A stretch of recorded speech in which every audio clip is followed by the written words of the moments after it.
Let's see. Good morning. Good morning. Pause that. Scale that. Come on. Hello, Belgium. Live. There we go. Chat is up. Description is up. Live controller. And stream status is good. Mail? Yeah. That's it? Dental card. It's all garbage. It's all trash. All junk. Thank you.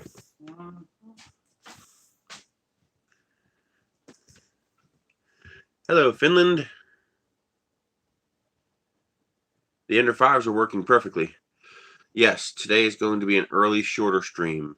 It's my sister's birthday, and she wants to go out to dinner. She doesn't ask for much, so I'm going to take her out to dinner.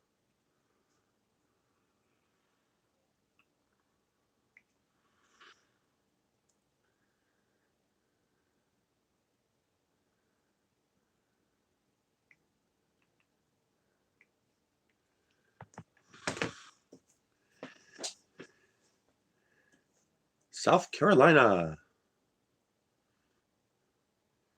It's expensive, but she doesn't ask for a whole lot, so. Yeah, it kind of died. It hasn't had any activity for a couple days, so we'll see what happens. It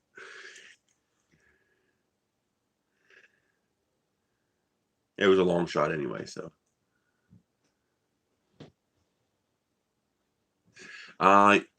The best way is Amazon if it's available. It goes out of stock pretty fast. It's like $345, $348. Otherwise, Creality. You can order it direct from Creality. Links are down below, of course. Edge of Tech, how are you doing?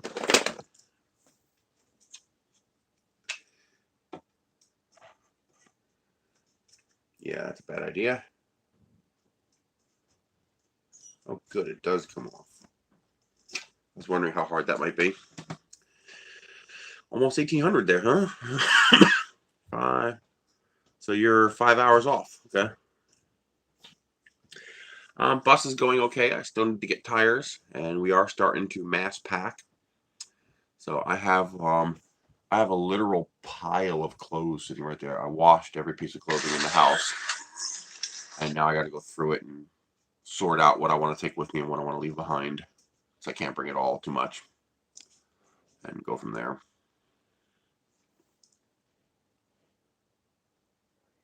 Nice.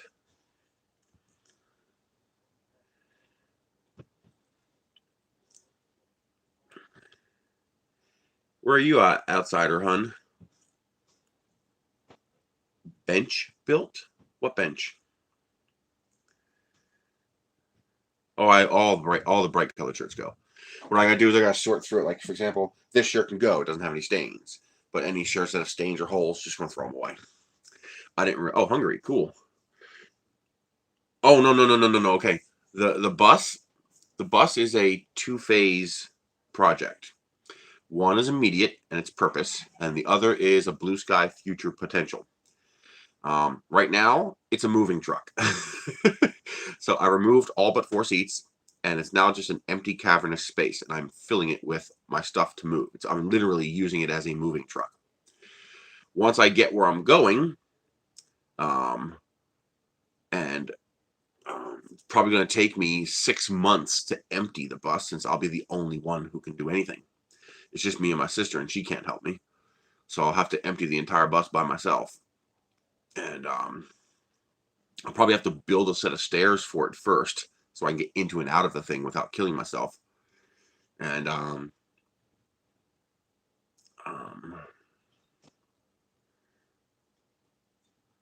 yeah, polyurethane.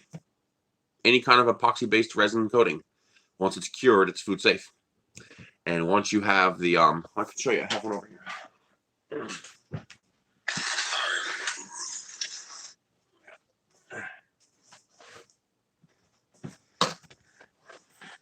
So when you make something like this, it's strong enough with a 1.2 millimeter nozzle. I would not do this with a 0.4. I would do it with a 1.2 because you're not going to break that. I mean, I don't care what you do. You're not going to break it. It's so strong, it's ridiculous. But the problem is, it has layer lines. See those layer lines? You're never going to clean that, ever. So it's a one-time use. But if you seal it in polyurethane, the plastic is never touching anything. It's just a polyurethane touching anything. You whip out some IPA in a microfiber towel and you clean it. Just like you do any other toy. So that's the trick for making these reusable. Yeah, I gotta pack everything in. I only emptied out this one right now. I have no newspaper. I need newspaper so I can wrap this stuff. Otherwise, it's not going to survive the trip. I just found out I should be able to go to a newspaper like the Courier Times, and they might be able to give me a whole bunch of bad prints.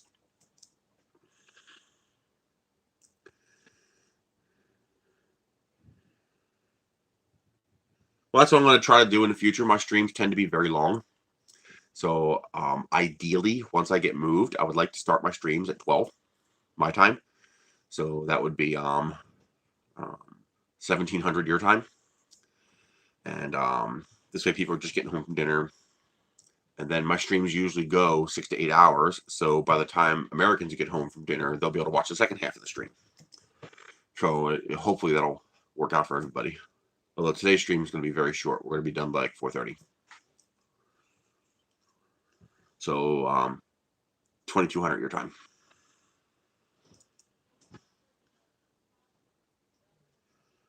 Nice.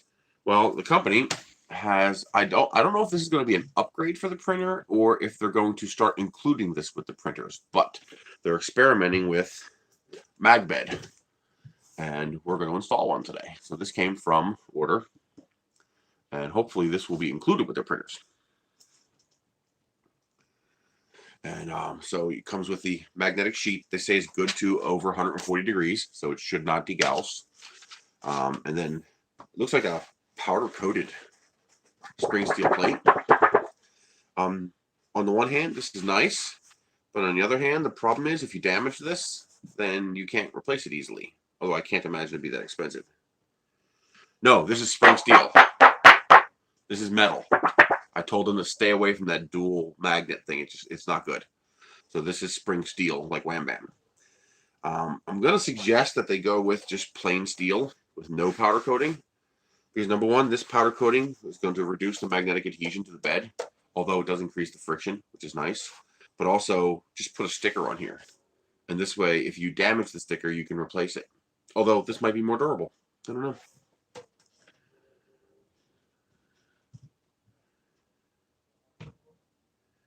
Increase your temperature. You're printing way too cold. Okay, your assumptions on temperature are based on a 0.4 millimeter nozzle. With a 0.6 millimeter nozzle, you are now 50% wider, and you're going with a 0.4 millimeter layer height, which means you're 100% taller, which means you were putting out 200% the amount of plastic per volume per millimeter that you were before.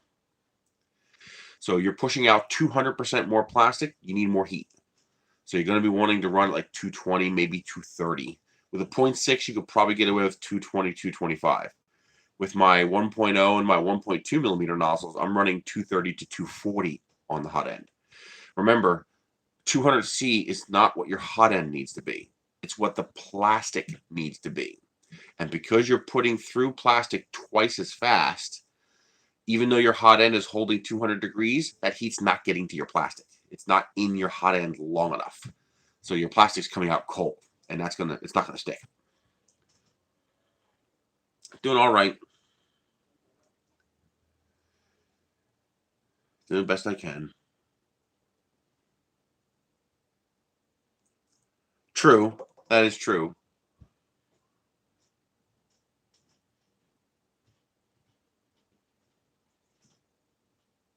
Not yet. I still have to get tires. I still have to pack. I still need to drive it down to my mechanic and have him look at it. But first, I got to get the pickup truck going. I just got the right-hand cylinder head for it and the head bolts. So hopefully he can finish that this week. He said the lifters and the valves are done. And yeah, the internet can be funny sometimes. But we'll see. So this is more like Wham Bam. I'm also going to suggest they make this magnetic skin a lot thicker. This is really, really thin, and it's not as strong as I'd like to see it. I would like to see it at least twice as thick. I'm going to change mine to an induction sensor just because it's $9 and it's plug and play.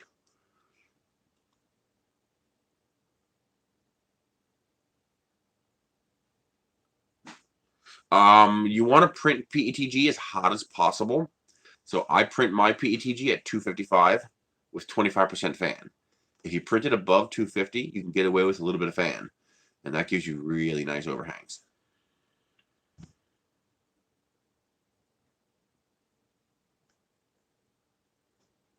Well, that's just it. My streams today, my streams are going to run short because I have to go out. But my typical streams are 6 to 8 hours. So this side of the ocean will get to see the second half.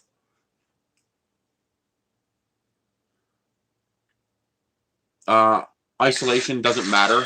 Heat transmission doesn't matter. The only thing that a thicker magnet will do is it'll take a little longer to heat up. That's all. But the problem is a thinner magnet doesn't hold as well. See how it lets go? It lets go very easily. You do that with a Wham Bam, it ain't letting go. It's holding on good. I have to go almost the entire width of it to get it to hold on. And I can still make it pop off. So I would like to see this magnet. I think it's going to be good enough, but I would like to see that magnetic skin being thicker. I'm not worried about heat transfer. All that is okay, so your bed takes 25 seconds longer to heat up. So what? If you do a 100-hour print and it pops off the bed, you're going to be really pissed.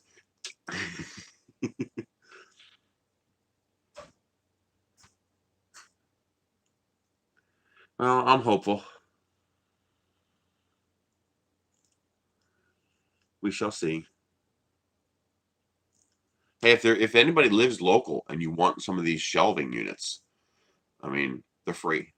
I can't take them with me. Hell, if somebody's local and wants this beautiful cabinet set up here, you can have it.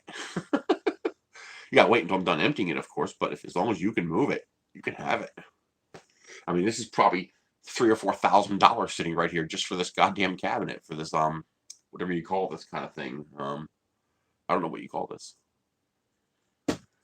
but it's probably, I would not be surprised if this is $3,000 or $4,000. I mean, these are brass.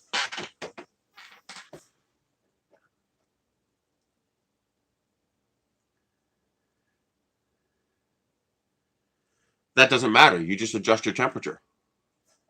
It's totally irrelevant. Trust me, if you set your bed for 60C and it's actually 58C, your filament's not going to know. It's just not enough of a difference to know.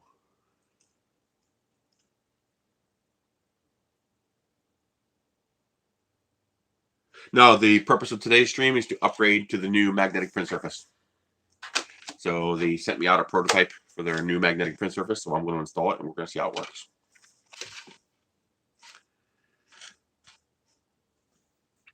I tried. Nobody wants to bite. I mean, that's the problem with furniture. When you buy furniture, like you could buy a couch for $2,000 and a month later it's worth $200 on Craigslist. It's just the nature. Unless you have something like Natuzzi leather or something like that. The nature of furniture is it's just not worth much. Even though this thing probably cost my dad $3,000 or $4,000 when he bought it 40 years ago. Well, 35 years ago. Yes, and it's back in stock again. If you click on my link down below, you can get it for $50 from Amazon. Yeah, it's their new 1.1.4 board with TMC 2208 drivers.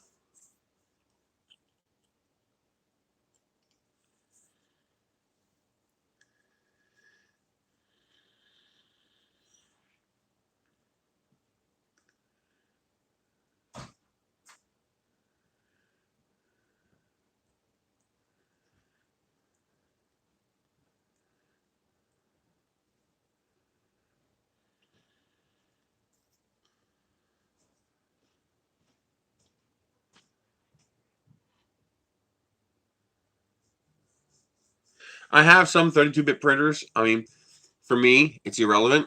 I only care about the output. Is the UI is not that important as long as it functions. So as long as I get the print quality I want out of the printer, I'm happy. You want your standard TPU. Do a search on Amazon for TPU. That kind of TPU is going to be relatively stiff, but it's still flexible. It's not going to be like oh, what is it? The Cheetah filament and stuff like that. Who makes that? I forget who makes it, but the company that makes that really flexible stuff. But if you buy just like Amazon Basics TPU or something like that, it's just going to be flexible. Also, oh, who else?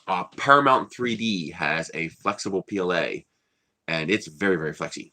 So if you want a little extra flexible, get the Paramount 3D flexible. That stuff is like really flexy. I got a roll of the Harajuku Pink, and it's super flexy. But if you want stiffer, then you just need to increase your perimeter and infill count. You can actually adjust the flexibility of flexible filament by the amount of perimeters, top and bottom layers, and infill that you have.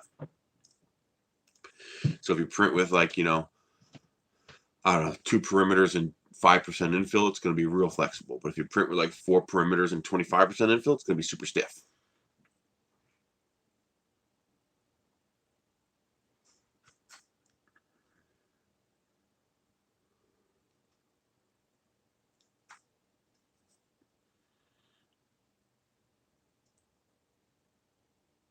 Mad Book Maker. Everybody's going to read that as MacBook Maker. Hey, 3D Print Viking. So we might as well get started on this. I got to start peeling this off.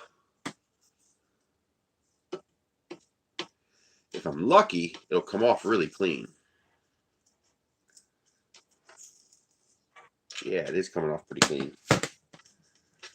I'm hoping it'll come right off.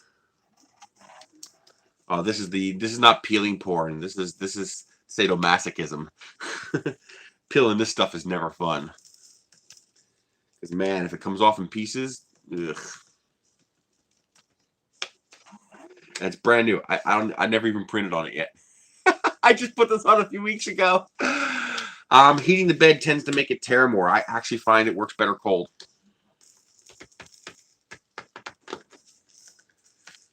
See, there's actually 2 layers. You have this, and then you have the adhesive. And the tricky part is the adhesive.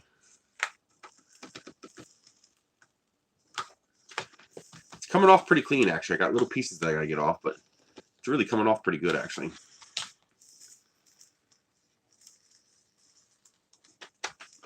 The other trick is to not bend your aluminum plate. That would suck. Oh, 2 motors.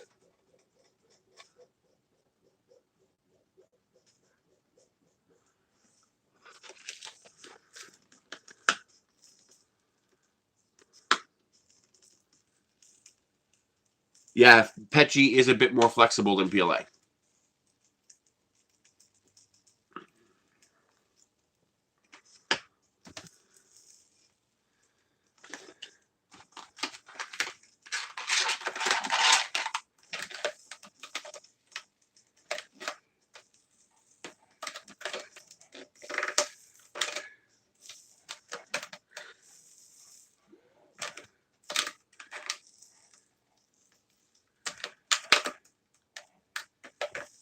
No. 1Z end stop.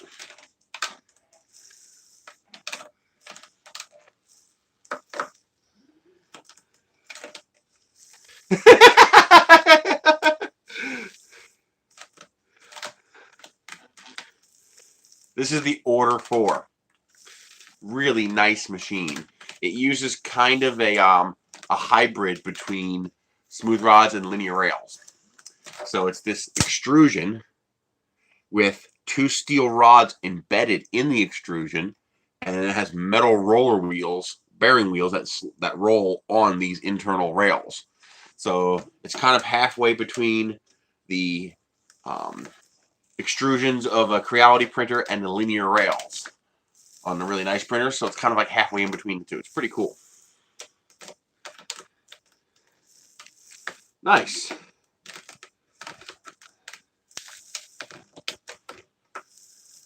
I have a couple of the PrinterBot plays.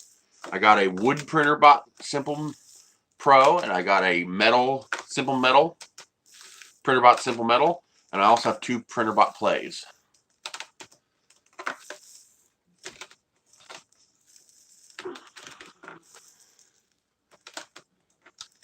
Oh, it doesn't matter. That's why I roll it. So it kind of stays put. It's not a bad choice. It's certainly not a bad choice. You will get very, very high quality prints out of it. Although people are getting phenomenal results from an Ender 3 too, and the Ender 3 is a little more flexible. See, now the problem is you got to remove all this.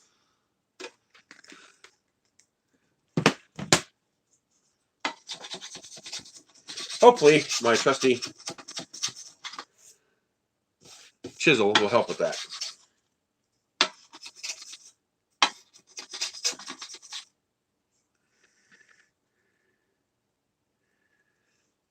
I bet. I want to do what Thomas and Latterer did when he made the battery-powered one. That was pretty cool.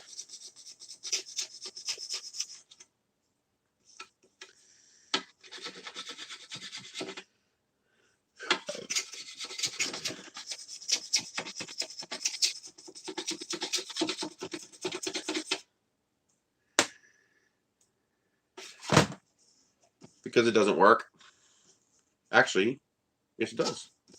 Yeah. That usually doesn't work.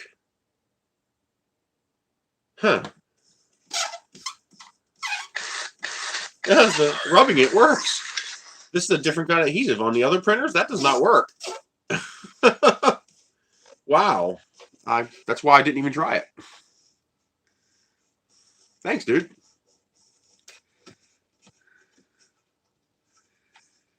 Huh, interesting. Nothing's changed on my end.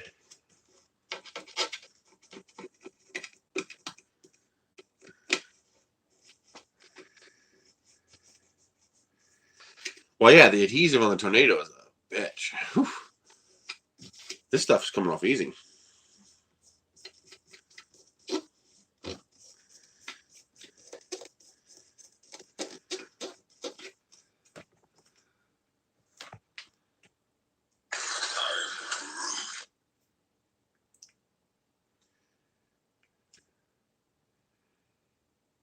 First dono of the day. Bradley, 20 bucks. Thank you very much, buddy. I appreciate that. Oh, hopefully your first name's okay. I got to learn to read the messages before I read it out loud. Hopefully the first name's okay. Just as I read that, and then I scrolled up and saw the message. It's like,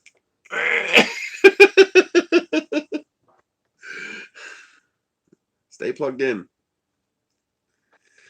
Get rid of that. If you guys want to help out with the bust, the link's down below, the GoFundMe. Of course, standard PayPal, Patreon links as always. Any help is appreciated. You don't have to, but if you do, I appreciate it. If you want to just spread the word, but just don't spam. You know, follow the rules of wherever you post it.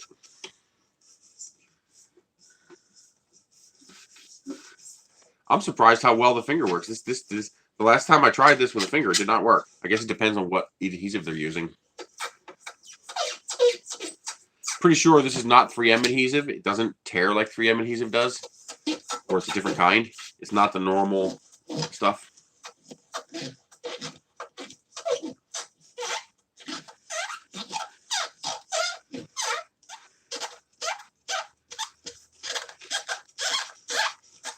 Greetings from Italy.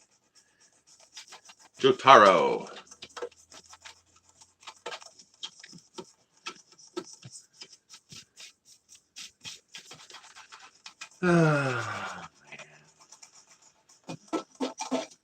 Today's been a rough week.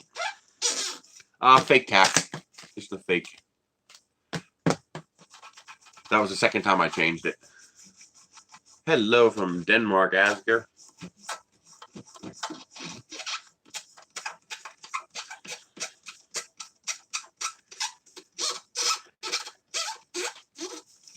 From the manufacturer, they are going to be upgrading the printer. I don't know if it's going to be a paid upgrade or if they're going to include it with all the printers from now on, but they are actually making their own magnetic build surface.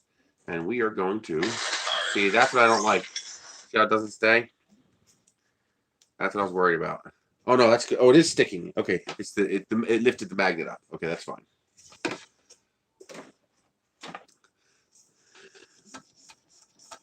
Well, this is just I got these. These are the cheapest ones I could buy on Amazon.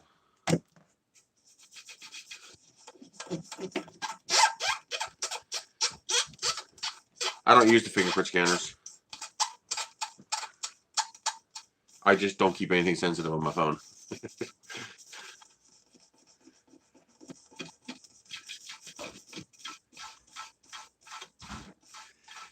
Anybody gets a hold of my phone, they're going to have more to worry about from Mr. 12 gauge than they are going to have to worry about getting my financial details. Because I put trackers on my phone. Yes, if you have trouble removing this stuff, I got pretty thick skin, so I'm not too worried about that. And I'm also not even pushing that hard. It doesn't require it. I'm surprised. It's coming off a lot easier than I thought it would. It just rubs right off. Like I'm not even heating up my finger. But I put tracking devices on my phones. I have tracking software, so I hunt my phone down. And well, there's one time I did not hunt my phones down. I was gonna go. Someone broke into my van and took both my phones. I'm going to be going to about 1600, 1630 Eastern Standard Time. So that's about 1900, no, 2000 hours GMT, I think. But yeah, this is no problem. I can't believe how easy it's coming off. So they broke into my van and they were going to they stole my phones. Nothing else. They didn't take the laptop or anything. Just took the phones. And so, of course, I grab my laptop. I come inside. And I figure, okay, I'm going to get my coach gun. And I'm going to go teach somebody a lesson to break into my van. And then I saw what part of Philadelphia they went to. And I was like, I wouldn't go there with a Jeep mounted 50 cal. But yeah, those phones are gone. No, it makes it worse.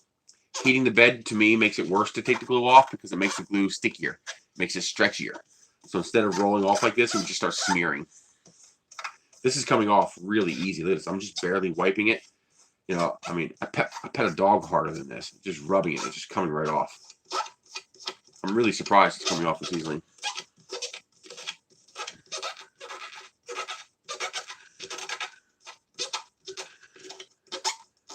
$6:30 Central. That's 7:30 Eastern. Yeah, I'll be long gone by then.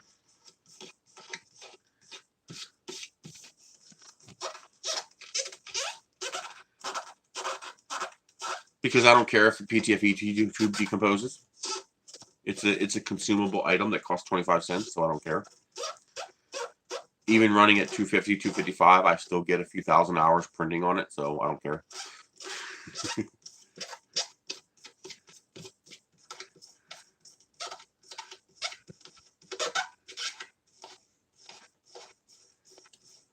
What I know is that printing at 250, 255 allows me to use a little bit of fan with PETG, and I get excellent prints that way. I don't care if it's a health hazard or what's it going to do? Kill the mice? Let it kill the mice. I don't care.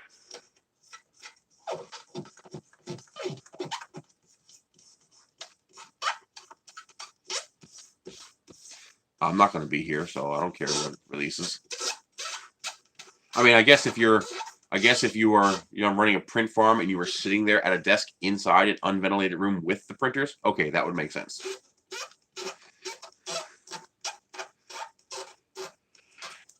If I ever meet God, I'm going to kick him in the balls. Okay, I'm going to kick him in the balls and say, that's for making mice. I swear to God, they conduct destruction for the sake of destruction, even to their own detriment. I had a bag full of broccoli and cheddar rice. They didn't eat it. They made it a point. It's almost, I know they didn't, I know there's no intelligence here, Okay, but it's almost like they made it a point to put a hole in every single bag. They didn't eat every single bag, but they put a hole in every single bag, so I had to throw them all away.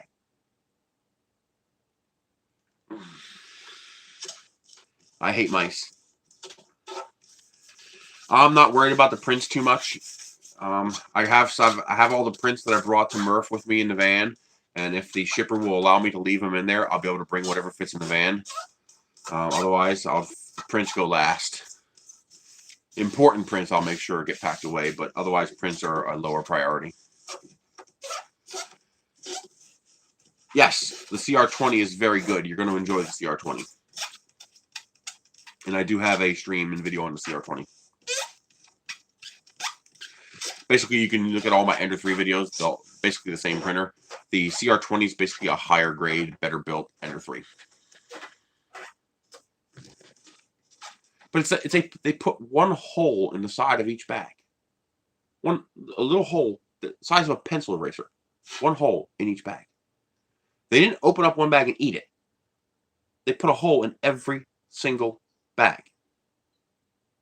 Just one.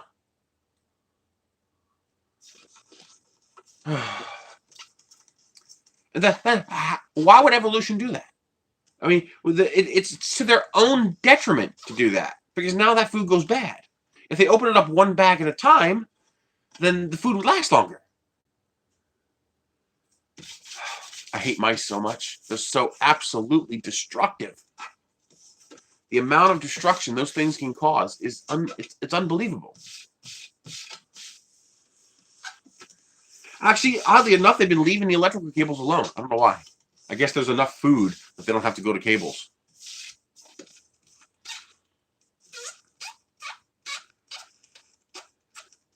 Yeah, David, you're going to enjoy the CR20. Watch my CR10. Watch my CR10 bed leveling basics video. It's the exact same thing as the CR20 as far as that's concerned. That's going to be your biggest problem. Yeah, well. If I get mice in the new house, I'll nuke the place.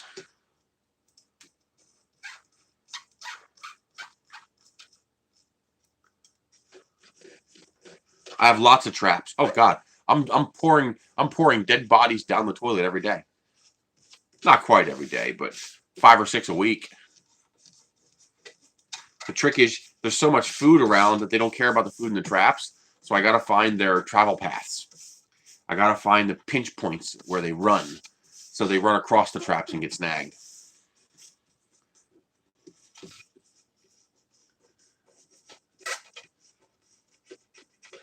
Capricorn, in theory, is supposed to handle higher temperatures slightly better. So why not? It's not that expensive because you don't need very much per printer. As long as you buy the big amount of the Capricorn and then you cut it up yourself, it's not that expensive. And what I like about the Capricorn is it has tighter tolerances. So there's less slop when your filament pushes and pulls inside your Bowden system. So that's nice.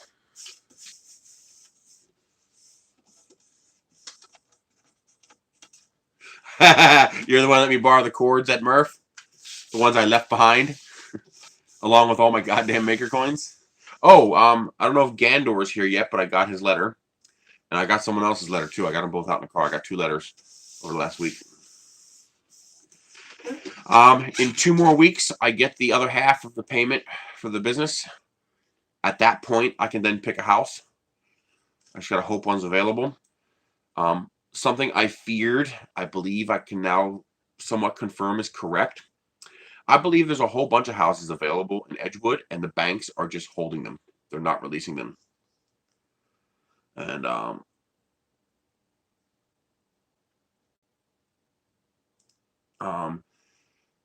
because every time they sell 2 houses, they release 2 more houses. It's clockwork. Like 2 houses go pending, 2 houses go off market, and then 2 more houses become available. It's like clockwork. So I think the bank is intentionally holding on to the stock of houses and not putting them on the market in order to keep the price up. Because obviously if you release 10 houses, the prices are going to plummet because you might not have 10 people all buying at the same time. So you release a couple at a time to keep the market thin, to keep the price high. Yeah, Edgewood, New Mexico. I'm trying to go for either Edgewood, New Mexico, Moriarty, New Mexico, which is a little sketchier because not as much natural gas, or Rio Rancho. And Rio Rancho is tough. It's hard to find a decent house there because it's a desirable place. And well, I would imagine it's like a glue trap. No problem, David. So I got this. I got this. I gotta hope that they release a house that meets my criteria in the window of when I can buy one, because I can't even put an offer in on a house until I have the money, because you have to have proof of funds. So that creates a nasty catch-22 for me, that there might not be any houses available when I finally have the money, and when I finally have the money, I can't wait. I have to pick one, even if it's a house that's not good, because I can't stay here. It's too expensive.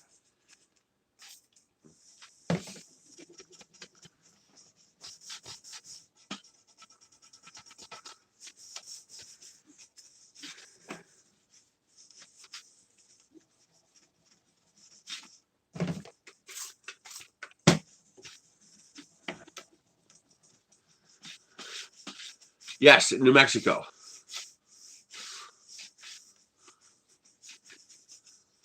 I didn't know there was an Edgewood, Pennsylvania. Now, Pennsylvania, I was looking at Sharon, Hermitage, Newcastle, Oil City, north of Pittsburgh. That would be very not ideal.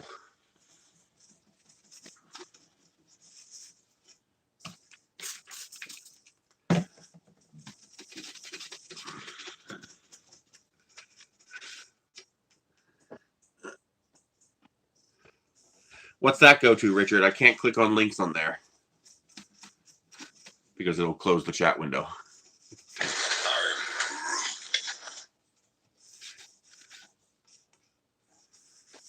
Okay.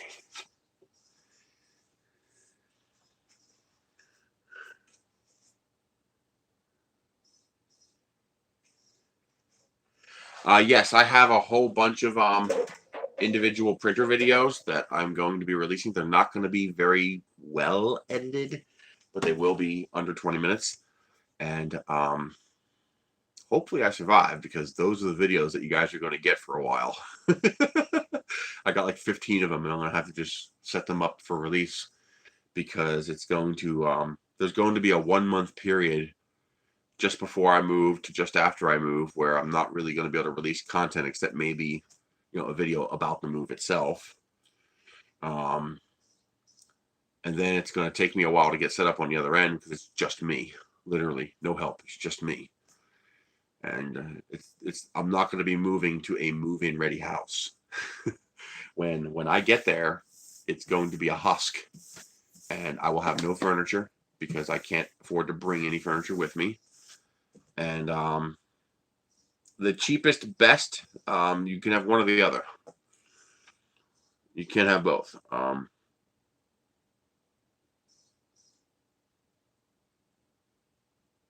There's realtors over there, but these are bank owned. The properties that I'm buying are all foreclosures. They're bank owned. So of course the bank doesn't release it to the market until they want to. It's like, would you sell if you didn't have to move, would you sell your house now, or would you sell it in 3 months if you knew you can get $30,000 more for it? You'd wait 3 months, of course.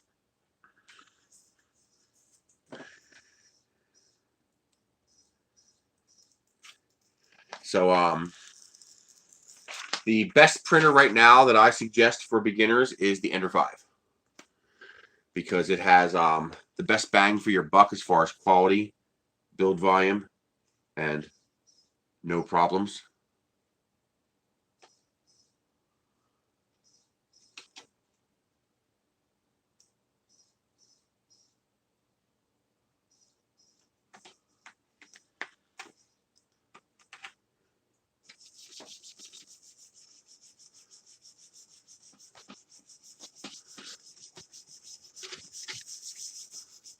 Easy peasy. My problem is I'm extraordinarily price limited. The house I buy has to be less than $50,000, which puts a real big limit on what I can buy. On top of that, I need natural gas and community water, which are both heavily in demand, and I need enough space. I need enough space to be able to do this. So a combo of those qualities is not easy to come by. There was an amazing one in Rio Rancho, 3 miles from all shopping, 9 miles from anything you could possibly want, natural gas, community water, 10 degrees warmer than Edgewood, 2,100 square foot. It was only half an acre, but I don't care, 2,100 square foot. Yeah, it's sold in a week.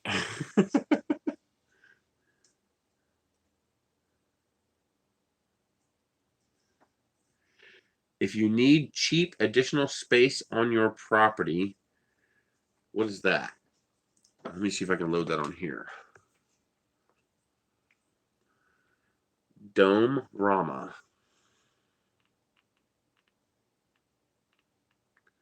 What is that?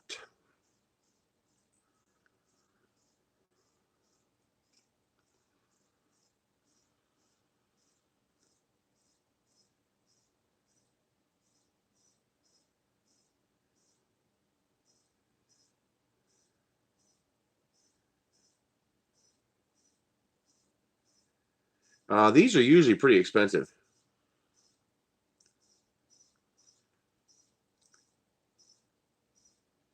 Because I need over 1,000 square feet. So I was looking at a 40 by 30. I think it was actually 42 by 34 building.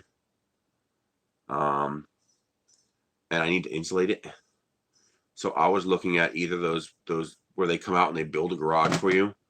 One of those is about $12,000 for a 32 by 40 or 42 by 34, or just getting 4 shipping containers, 4 Connex containers, and having somebody weld them together, cut out the insides, and make a 40 by 32.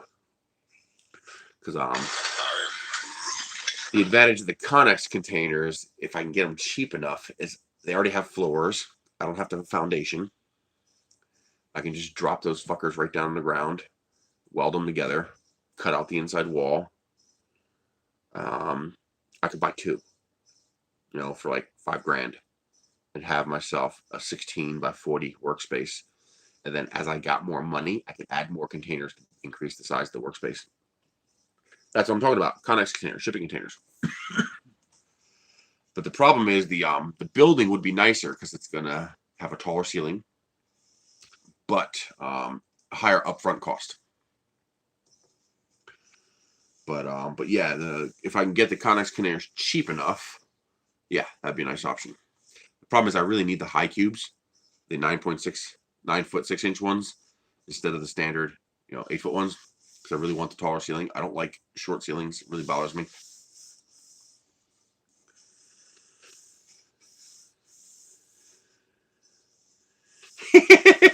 I almost did. In Pennsylvania here, no, Oklahoma. There was a church for sale. I would love to own a church. They're beautiful.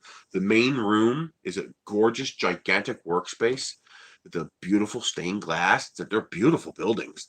The only problem is this place had no parking. None. Like, there was literally not one single parking space. So now your mag bed is attached, and this simply, see, I don't like that. See the way that wants to pop up? Oh, no, it stays down. Okay. That's not bad. Okay. Definitely needs a stronger magnet. It's staying put. It does not slide. Yeah, it stays put. But I definitely want to see them increase the strength of this magnet. Okay. Let's re-level the bed. How much? Oh, I got some slack here.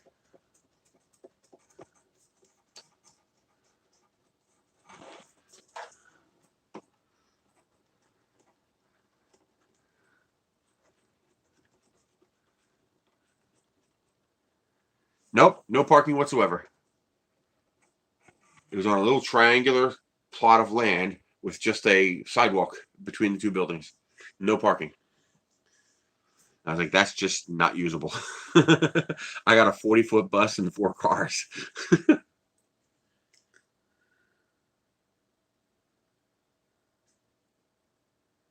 Reattaching it is very easy. First of all, yes, I agree they need to add a tab. I'm going to tell them to see if they can to add a tab to that. But putting it on is actually pretty easy. Just put your hand on 2 corners like this and line it up with the 2 corners, and you're done. There you go. So aligning it up is pretty easy. Yes, but Scranton, PA is a death trap because there's no work. Lots of snow, harsh winters, humid summers, and no work. No, the Ender 3 Pro is because they're using 2 separate magnetic sheets. And so the magnetic fields need to align.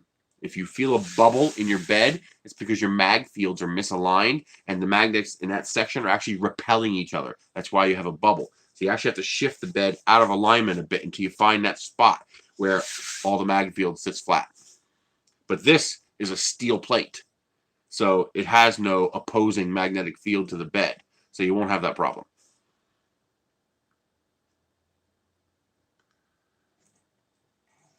That would be nice, except that you'll probably never pass the zoning.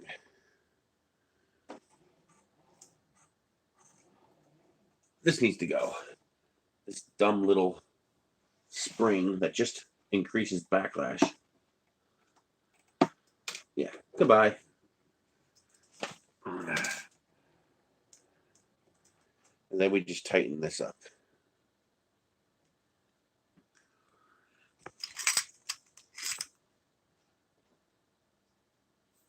Nope.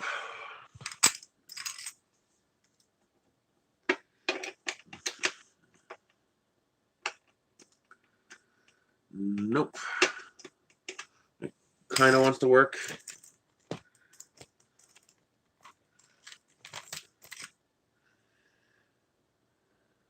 Just line it up with one edge. Just take the mag sheet and line it up with one edge, like in the back here. See what I'm doing here? And just lay it down. That's all. Now, if you're using the Creality C magnet, that's different. Because what's going to happen is, it's, you know how you put 2 magnets together and they stick? But if you turn one magnet around, they repel and they push away. Those are the poles. They have to align. Okay?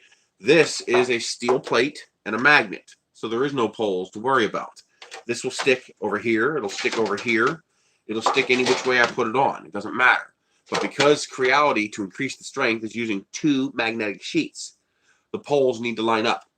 So if you put your C magnet bed on and it sticks down, but you notice there's a bubble, right? That's because the magnetic field in that portion of the bed is repelling instead of attracting. So you have to do is you have to shift this a little bit that way or shift it a little bit that way until you find the spot where all the mag fields align. Then just remember that spot in the future. Best mag bed for the CR10 Mini might actually be this. This is almost exactly the right size. I don't know if Wham Bam has one for the CR10 Mini. You'll have to check whambamsystems.com and see if they have one. What is it, 200 by 300? I think it's 200 by 300. So see if they have a 200 by 300. Otherwise, this is actually pretty close to the CR10 Mini bed size. The Ender 5 is not that much more than the Ender 3. The Ender 5 is about $100 more than the Ender 3. Because you can get an Ender 5 for $309, and the Ender 3 is about $200. So if you can afford it, you're basically getting an Ender 3 Pro and a better frame.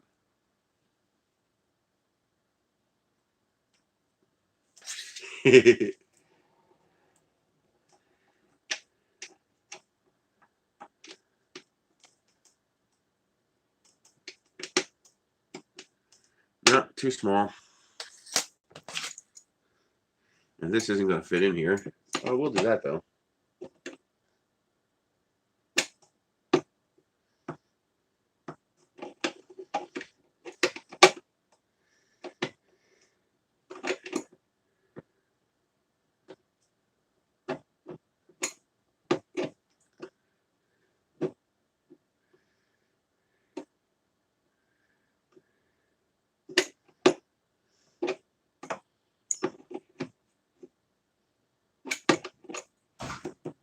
Here we go. What's this? Goodie box. From who? From the mailman or from a delivery truck? DHL. DHL. Oh, this might be the little one. Let's see. I got to peek in this without showing you guys. Because I think I'm amazed that this is actually what I think it is. This is really tiny. I was expecting a little bigger. It is. Okay. You guys get a sneak peek. That's next week's stream. Oh, now that's deep. I know. I like being mean. And that's all you get. PEI question above. Okay. The reason I love PEI. I love the glossy smooth surface and the PEX that Wham Bam uses. They're wonderful. But they have one problem. You have to keep the heat on. If you turn the heat off, the print releases. That's what makes them so nice. The problem is I tend to do multi-100-hour prints. And I tend to do it on multiple printers.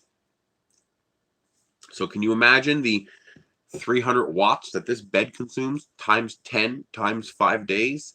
It would be an electric bill all its own. You're talking 3 kilowatts of continuous power consumption. That's a lot of juice. What would that be? 3,000 watts. It's that's 3 kilowatts. That's 30 cents an hour times 100 hours. That's not that much, really. That's like $3. But do that for a whole month, and you're talking, 20, 25 bucks on your electric bill, and plus wear and tear on the machine. So I prefer these build textile surfaces because I can turn the heat off. So I can tell the print to start with heat, and then that layer, when a layer gets about that high, I have in a G code where it just turns off the heater. And by turning off the heater, I save a lot of power. 220 by 300. Now check the actual, that's your printable area. So your bed's probably a hair bigger. It's probably like 230 by 310. See if they have that size. Well, I actually finally got a lock on the back of the bus now, too. The front of the bus is blocked, so you can't get into the back. And I now have an ABUS lock on there. No, I get no artifacts. If you turn it off too low, then that's a problem. I plan to. I can't do live. Obviously, that's not going to work. But I plan to record little vlog clips across the way and then put them together into a video.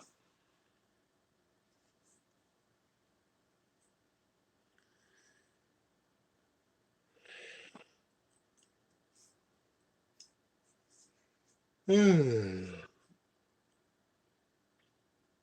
know what that is, huh? Yeah, they sent me an orange one. I was like, I want an orange one. And it was like, okay. Yeah, I usually at layer like 20, 25. If you have a lot, the only exception is if you have a lot of little tiny islands, you might not want to turn the heat off until it gets, to a built structure. So you got to look at your print and make that determination.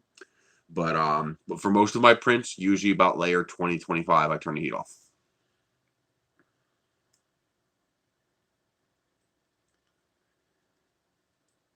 Because the printer itself doesn't take much power. I mean, this printer here running consumes what, 40 or 50 watts? Call it 50 watts. That's not much power. It's the heat bed that consumes all the power.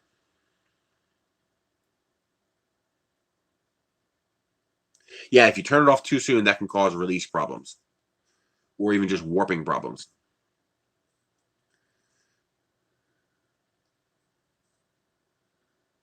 I turn on my cooling fans at layer 3. So layer 1 and 2, it's off. And then what I've started doing is I've started ratcheting it up.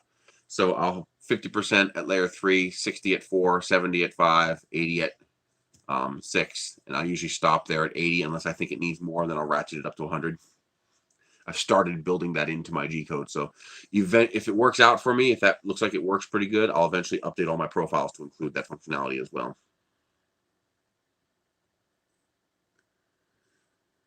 Yeah, a centimeter high should do it. Hey, Ken. No. I've never played with any other alternative boards.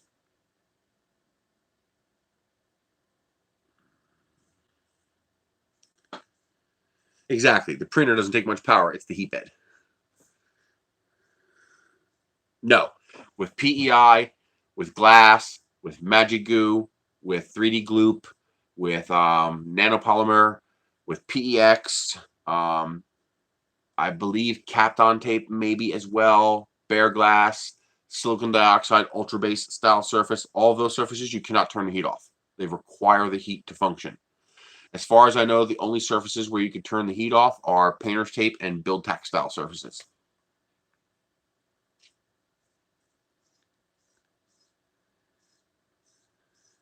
Nice. Check out my base videos. I also have shorter videos on the Ender 3 that goes over construction, alignment of parts, checking for any QC issues in the build. Watch those videos as well.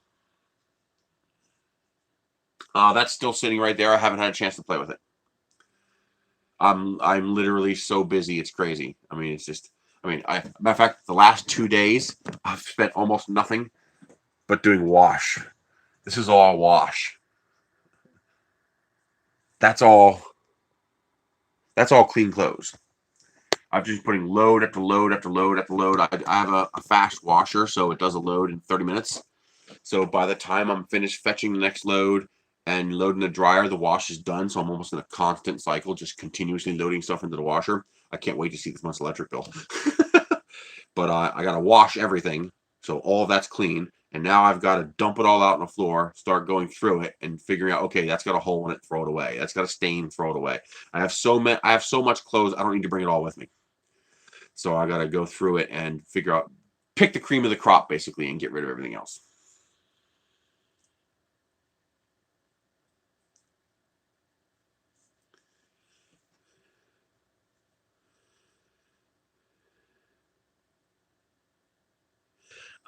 Because I don't want to go through nasty, ugly, dirty, smelly, stinky clothes ahead of time.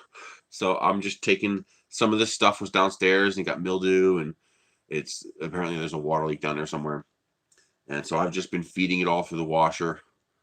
And plus, you don't know how much of it's dirt and how much of it's stains. So, like, for example, I've had several pieces where I would have thrown it away, but it came out perfect out of the washer. So there's no reason to throw it away. And so I double dose the detergent. I get dollar store detergent, so I don't care.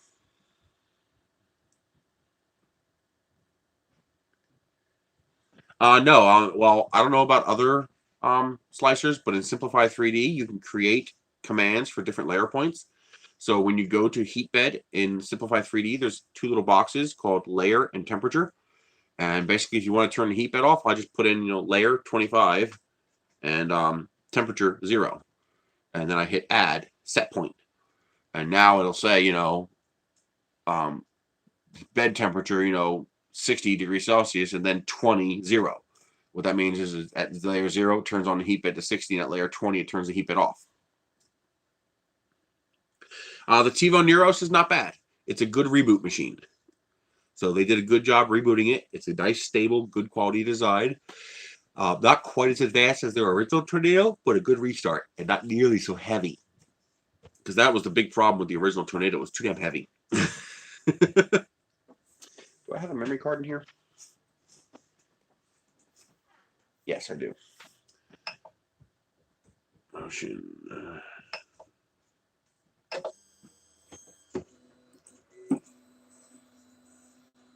Not yet. Haven't had time.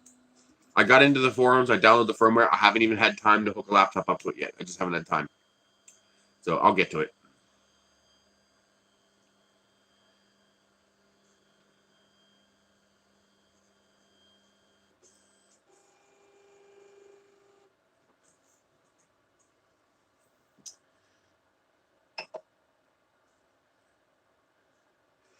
First, let's check my x-axis.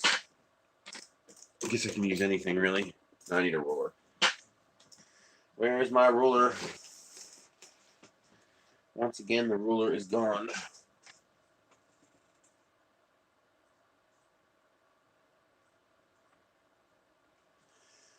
Oh, boy.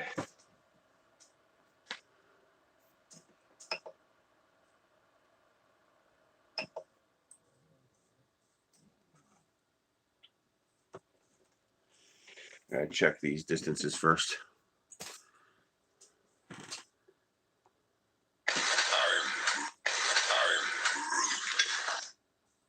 Oh, pretty close.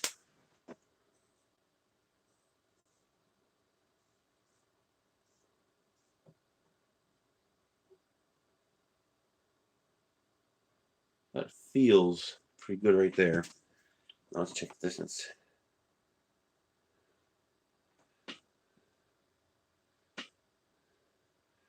Nope. Okay. That's pretty close. Oh, no, wait a minute. I can't do it to there. I got to do it to here. Duh. Is that somebody going through stuff up there? Oh. No, it sounded like a mouse going through something. I was like, that's a big freaking mouse. I was just worried it was a critter going through something. I almost squished one the other day. Some of the bitch was in my bag of honey on the table. I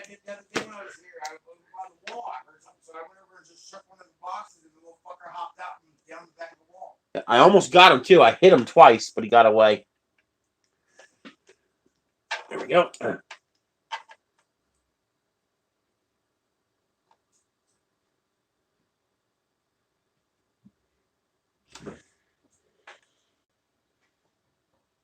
There we go. We're good. I'm still trying to burn one with a laser, but they move too quick. Figure if I hit him in the eyeball, it'll burn his eyeball like that. Now, of course, you realize that when you balance your x-axis, you level your x-axis to your frame, not to your bed. Okay? To your frame. Because you want your x-axis to be perpendicular to your verticals. Okay? You can even put a square on here if you have the space. And then you adjust your bed to match the x-axis.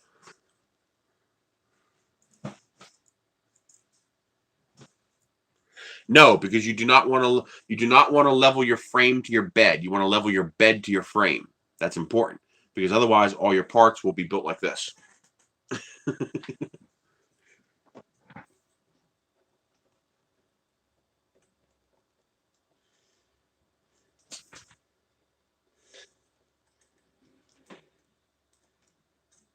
And here's another problem. It says they actually corrected this. They're supposed to be correcting this.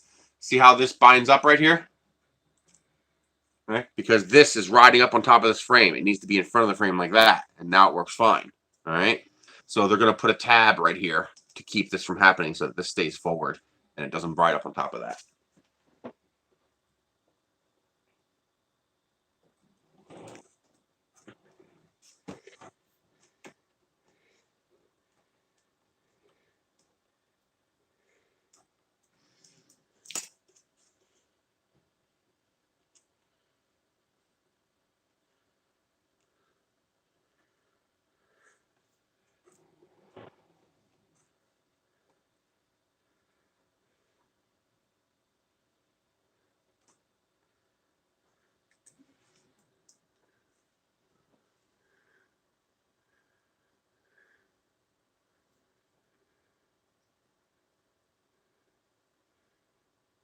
Okay.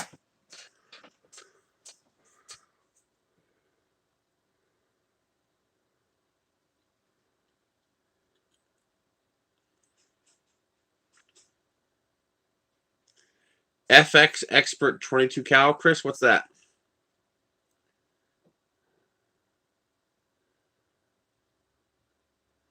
I love Zyro Filament. I love Paramount 3D. I love Protopasta. I love Filamentive. I love Filament 1. What are some other really good ones? 3D Solutech. They're really good. Actually, we're going to play with a new roll of filament I got today.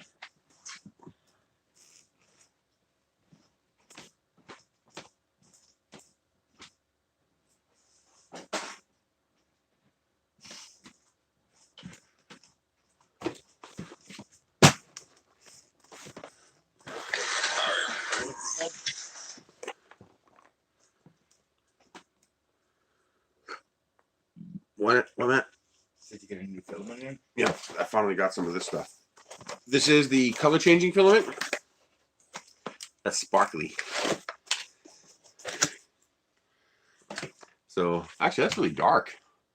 But this is it's that multicolor filament, but this is glittery.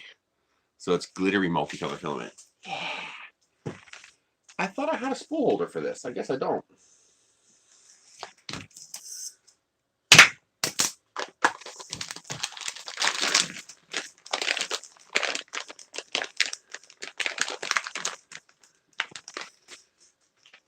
Check your cooling fan. So your printer has 2 fans. Okay, on your ender, it's going to be one on the side and one on the front. On this one, it's on the side. But on your ender, it's going to be one here and one here. This one here with the duct on the bottom, that's your parts cooling fan. This one here on the front, that's your hot end fan. If your hot end fan is not working, you're going to get heat creep, which means heat's going to move up into the hot end, and you're going to get that jam and rubberiness in your hot end. So check your primary fan here, your hot end fan. That might not be working. It might be turning, but is it turning fast enough? You know, you stick your finger in there, you should hear it zzz as it slows down. If you just hear a zzz, it might not have been spinning fast enough. Yeah, cell phone lots are annoying. Let's get all this goop up.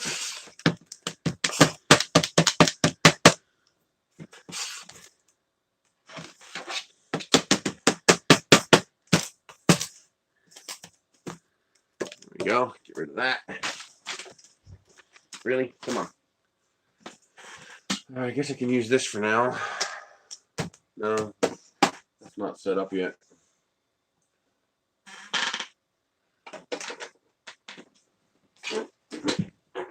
This'll work.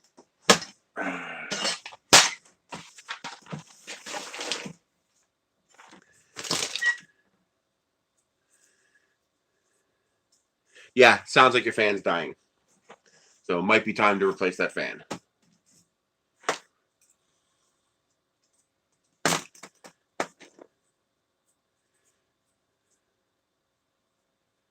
Come on, where's the end? There it is. Print the Naomi!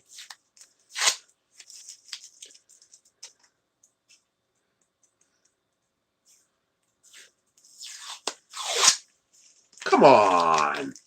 I hate when tape does that. It rips and yeah. Yep.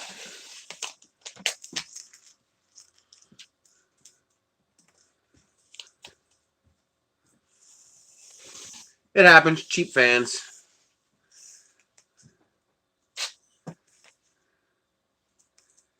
Yeah, because remember, once your question scrolls off the screen, I'm never going to see it. So you just have to ask again. Like right now, I'm not looking at the screen because I'm doing this. So if I do this long enough and I don't see your question up on the screen, I'm never going to. So I'm not ignoring you. I just didn't see it. Yeah, the outer layers were nasty.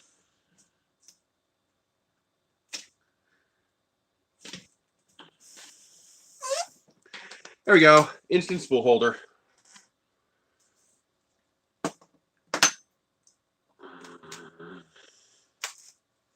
Wednesday, I'm going to make a magnetic spool holder. It's going to be like that, but it's got magnets on the bottom, so I can stick it down on the table wherever I want, since this is a metal table.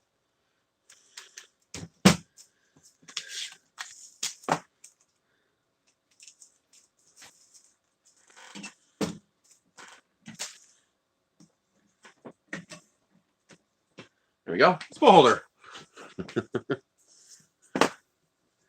Not yet. Still looking for tires.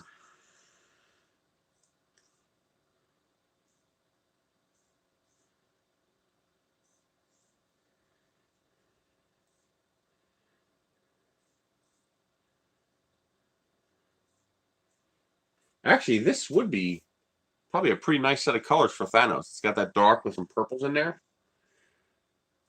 Thanos would have to be toward the end of the roll. There's a whole bunch of purples. But that might actually look pretty cool. All right, now, yeah, this is going to break unloading this.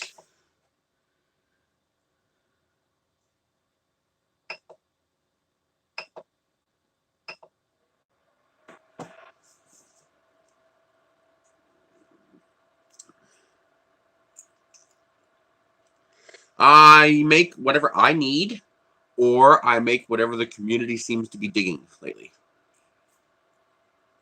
So usually if there's a popular print that's being cranked out by a lot of people on Twitter, I'll make that. Or if it's just something I need, I'll make it.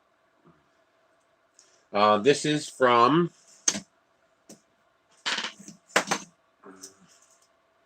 Chameleon Sparkling Rainbow. And who makes it?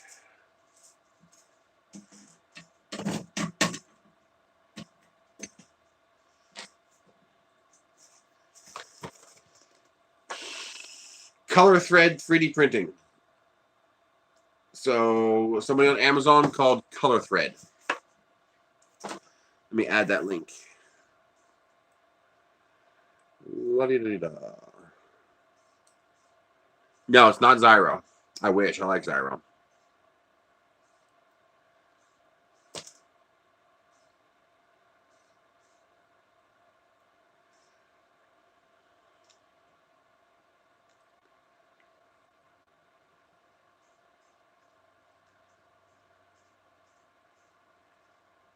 Chameleon Filament.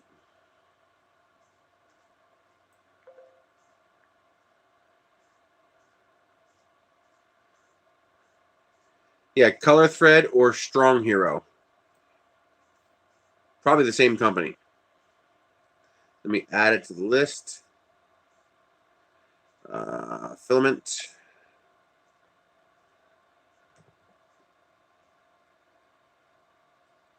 Yeah, it's only $30 a kilo too. Pretty cheap.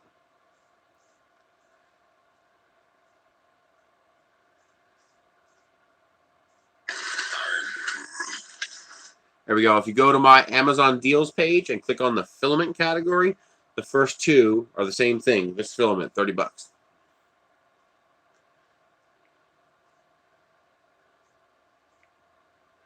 Looks like we got a hit on the bus. Yes.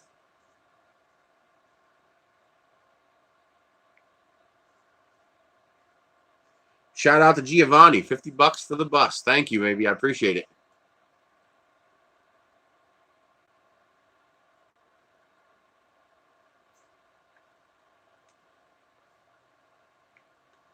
Very generous. I appreciate that.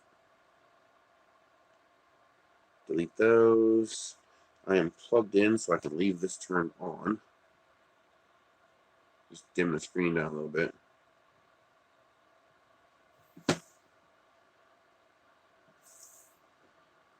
Why isn't this charging? Oh, because the cord pulled out. That's why. That explains a lot.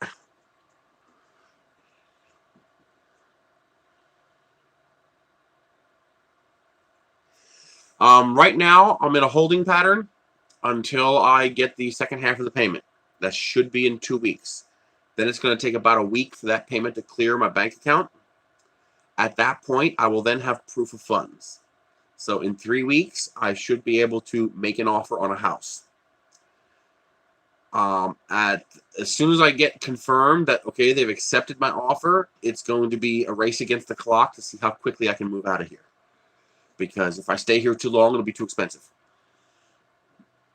Give me one second, I'll go bathroom real quick. Ow!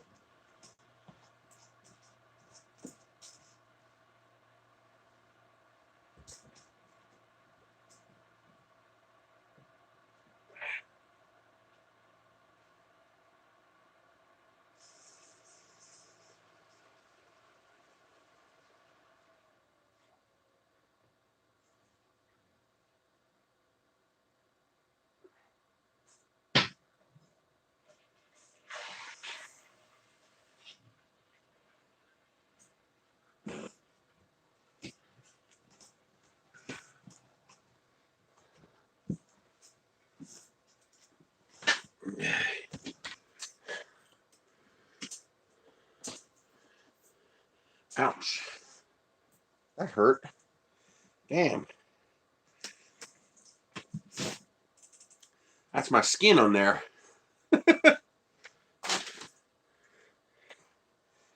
Jeez. That hurt. Yeah, Down below is my Patreon, my PayPal, and also the GoFundMe for... No, I scraped my leg against the other steel plate. Thankfully, it flexed instead of slicing me. Links are in the description. You know, if you know anybody who might want to support, let them know. Spread the word. I know not everybody can fund that kind of thing, and I totally understand that. And TPU bus tires. Oh my god.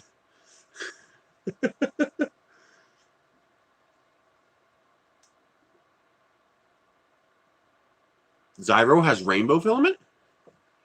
I didn't know that. I'll have to check that out. Ow. Yeah, it's bleeding a little bit. That's the problem with being big like me. When you bump into stuff, it hurts.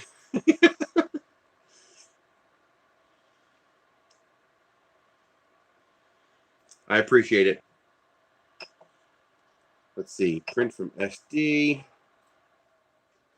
What do we want to print? I guess we'll start with Marvin.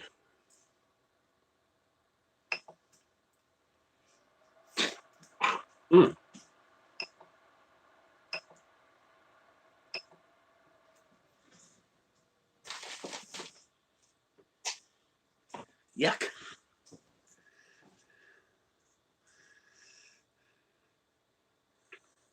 Oh, yeah, I gotta pull this. This is gonna break. I know it.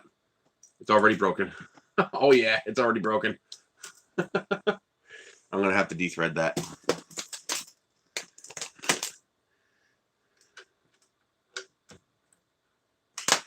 There's no way that's gonna work.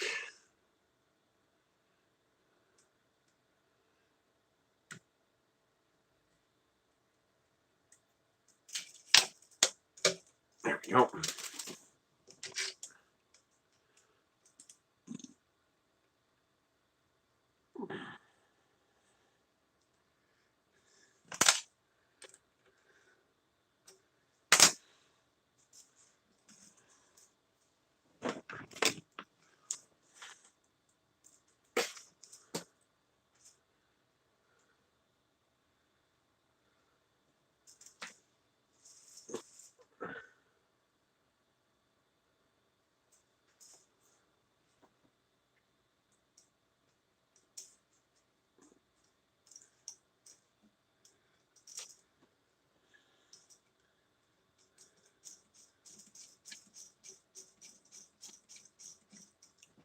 Okay.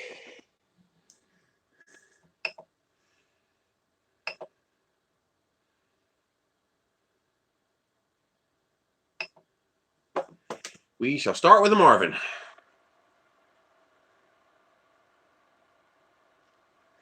What is a rev car stuff? I don't understand.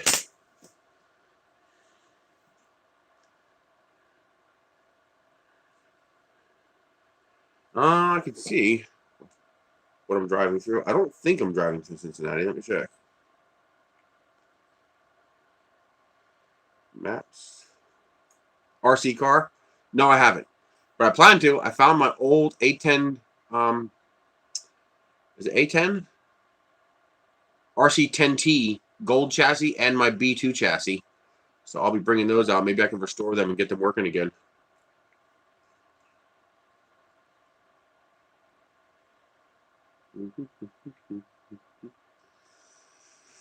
So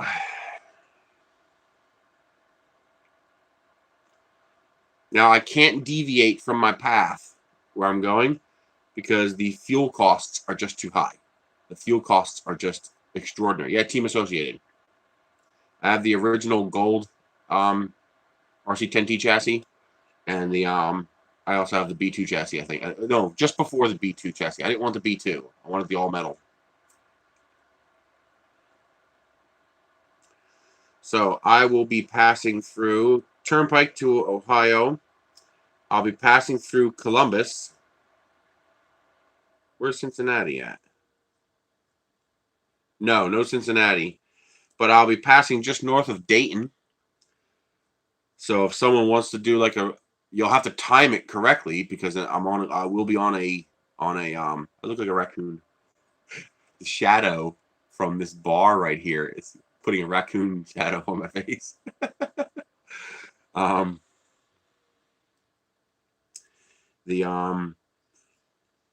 so Columbus, Dayton, Indianapolis, Terre Haute, St. Louis, Springfield, Joplin, Tulsa, Oklahoma City, and then Amarillo, Texas, Tucumcari, New Mexico, and then Edgewood. So that's the route I'll be taking. That looks like it's a little too low. So we're going to bring it up a little bit.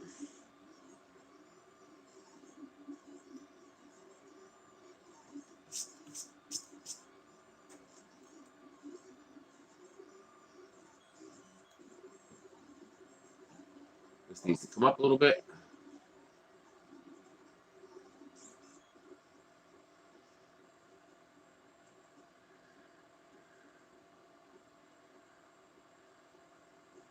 What did I miss? Here we go. Skipping layers, screw less material in some spots, so I did a cold pull. No, that's it. Keep an eye on your fan, and of course, make sure your hot end is correctly assembled. When you did your cold pull, did the shape at the end of the cold pull look proper? It should look like a nozzle shape, you know, a nice even cylinder. There's going to be a stretched part on the top of it because when you pulled, and the other end should look like a smooth cylinder going to a point. If you see a protrusion in that smooth cylinder, that means you have a gap in your hot end, and that can cause you problems. Is your 10L the SS edition? What's a 10L? I won't have Wi-Fi or anything like that on the bus. Hang on. Is this working?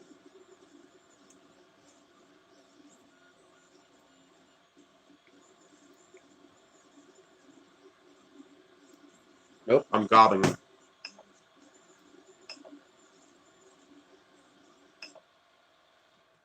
Why am I gobbing? Oh, it's not sticking at all. What the hell?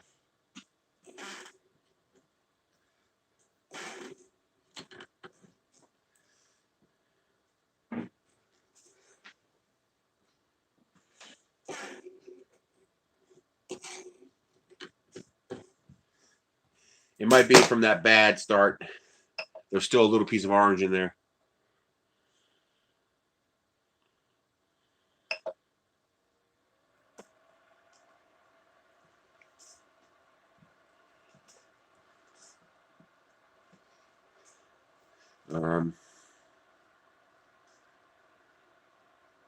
Yes, I will be shooting video along the journey.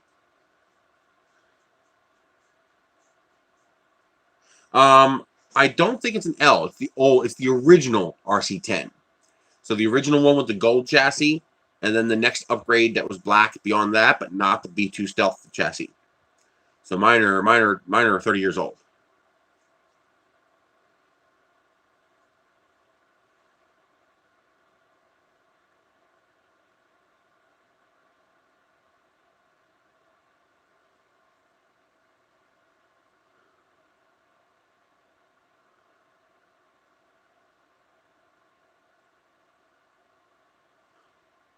I don't know what that is, but I can't click it.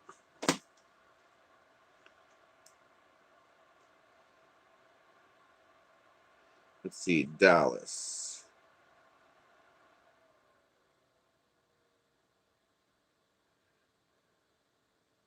Oh, no, I'm going to be nowhere near Dallas. And I can't deviate off my path because I only get 4 miles per gallon. So it literally costs me almost $1 per mile to drive the bus. So if I deviate by 50 miles and then 50 miles back, it's $100.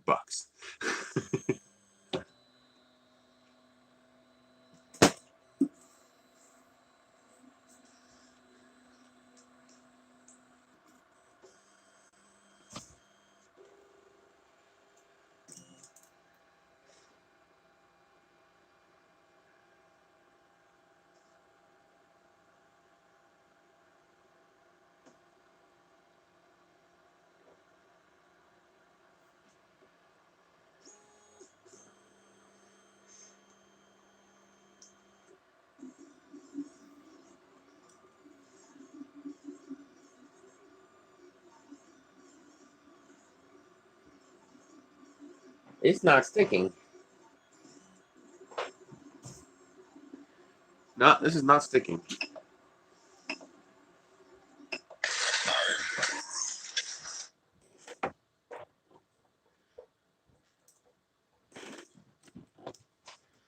Why isn't this sticking?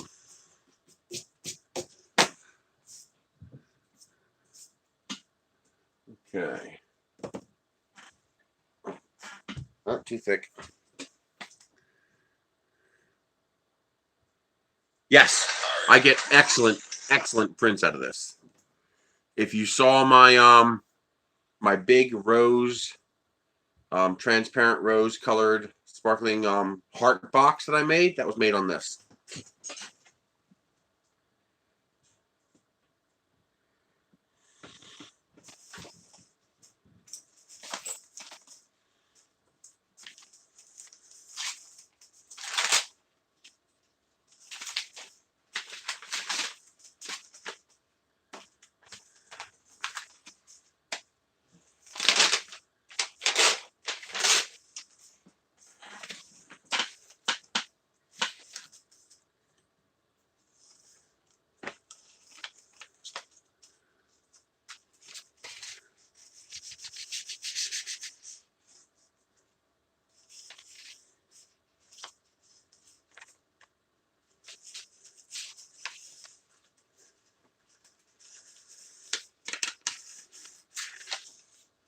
I need a flashlight.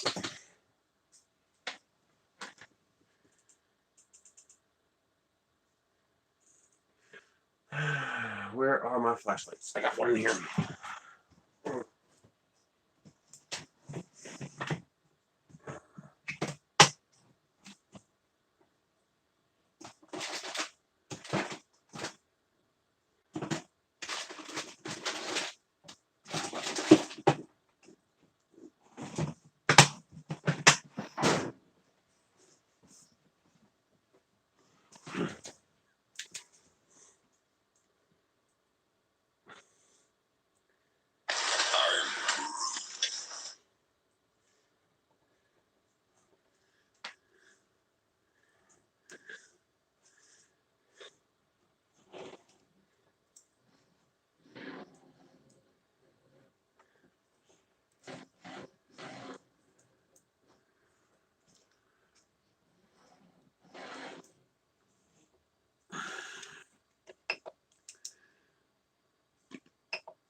Yes, I have one. I'm very impressed with it. I can't wait to play with it.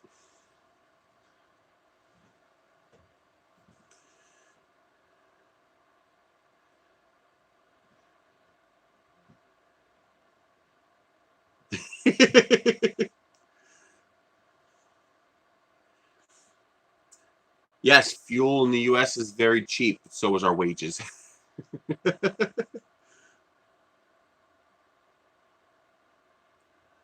I'm moving to New Mexico, hopefully. That's the plan.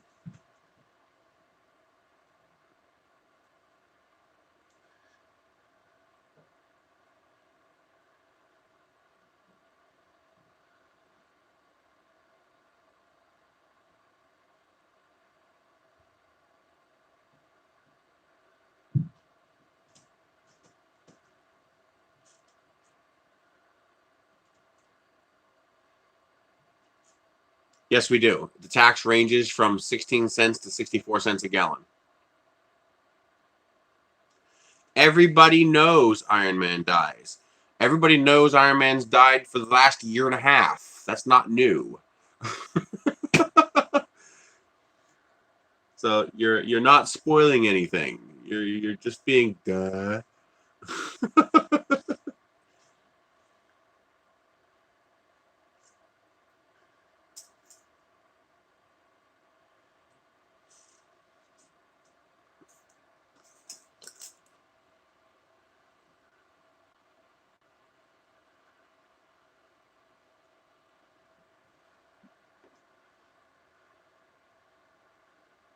Idiots.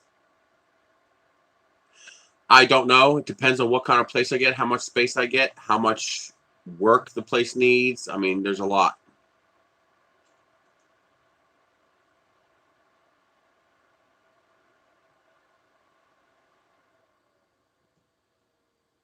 Correct. But you guys also get significantly better wages. You get health care with your taxes. You get public transportation with your taxes that we don't get.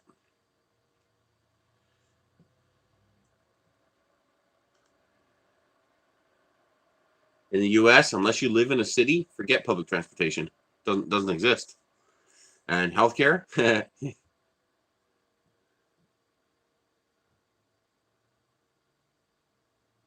but you have it. We don't.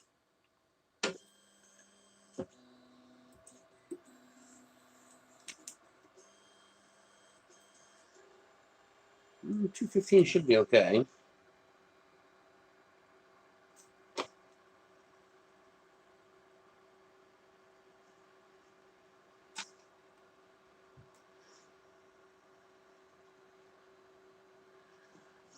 Am I stuffing it?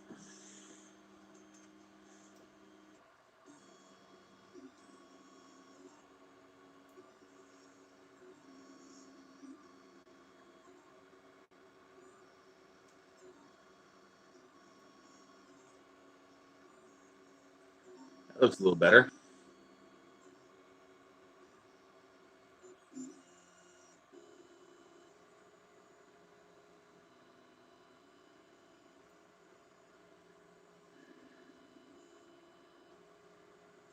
This bed surface just does not stick very well.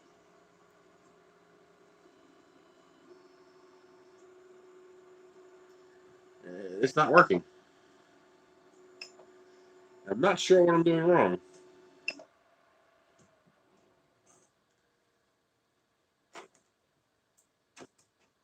Now see, that looks like it's stuck pretty good, but not very strong.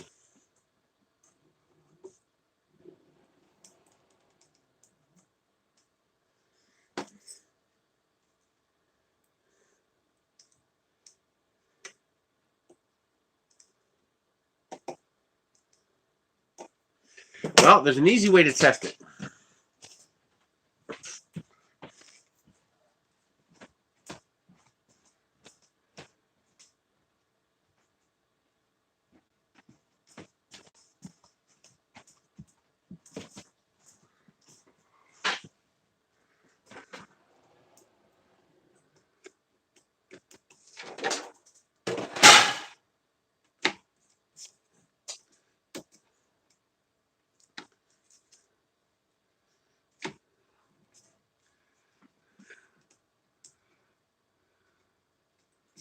I'm going to try that next, but I want to see what this does.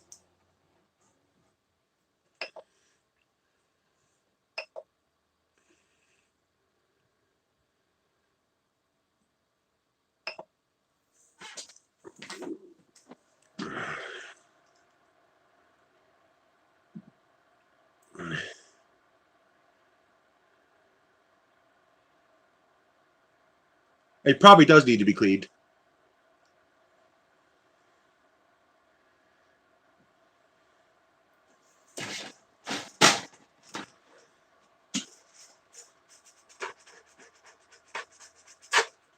Yeah, Thomas.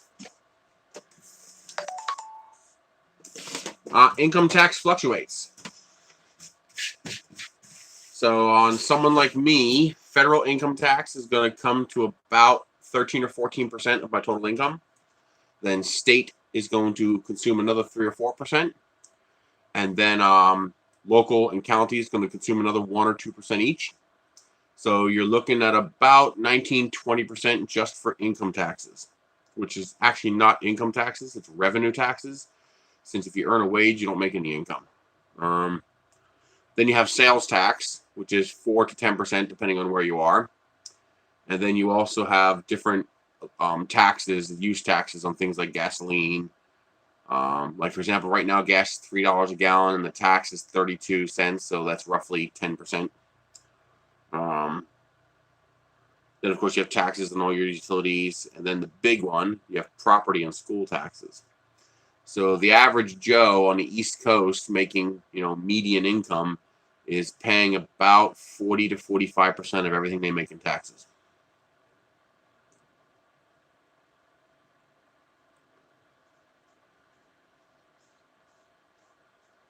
Well, here we have a similar, base income, but you get taxed on all of it, right down to zero. So if you make $1,000, you're going to get taxed on all of those taxes on that $1,000. You have a standard deduction. I think it's $9,500, but that only applies to federal income tax base, which is only about a quarter of all your taxes.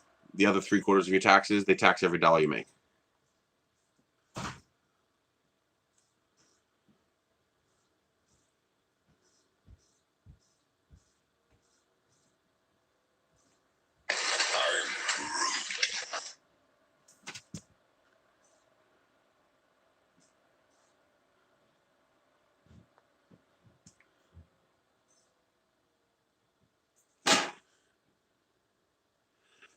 What is it, 3 liters per gallon?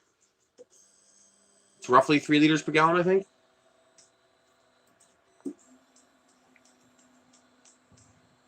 How many liters in a gallon?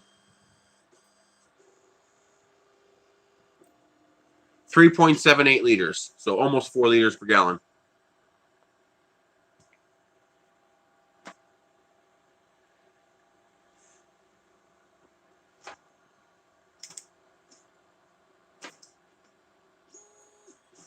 We're way too close.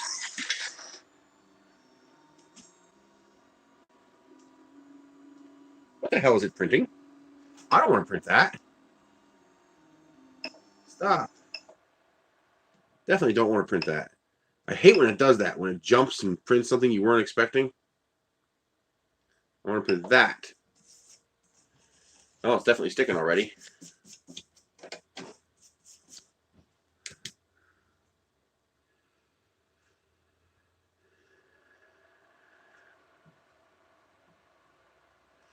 Depends on how much money you have and where you want to live.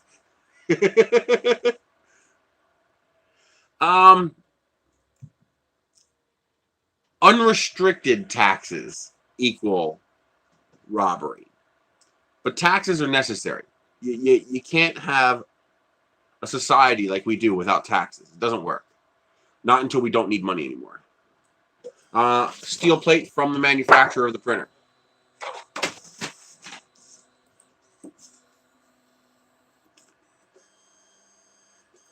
You have a good day, Benedict.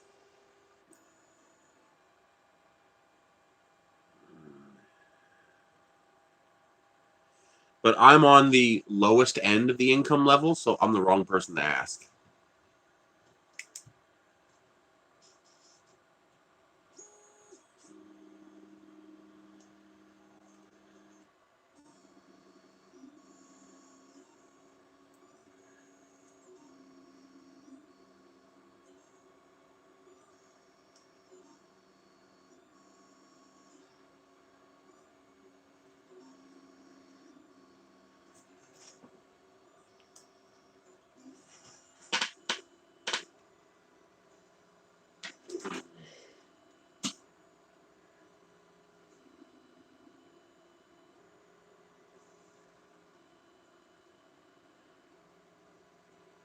Yeah, see, it's sticking now.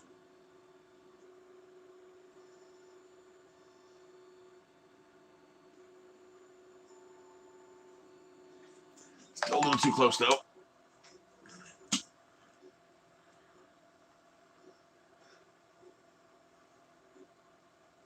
That's better. All right, while it's going, let's clean this.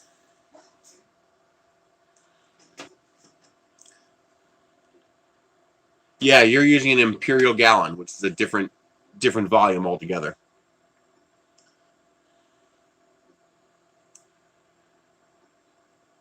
Who's Andrew Yang? How many? 3.78 liters in a U.S. gallon.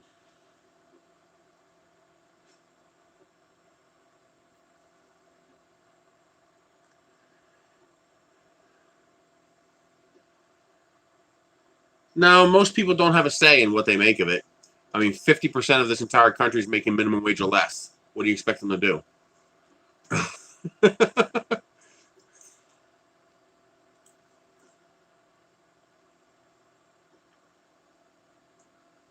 I changed the bed. So there's either something wrong with this surface or it needs to be cleaned.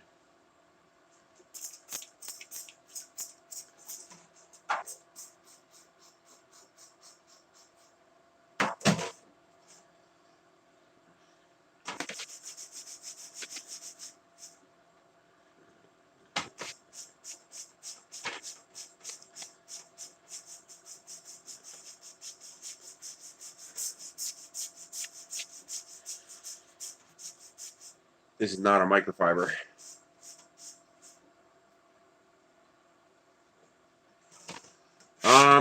There's nothing they can do. The only way to fix the income situation is, well, the problem isn't the income, it's inflation. There's too much greed.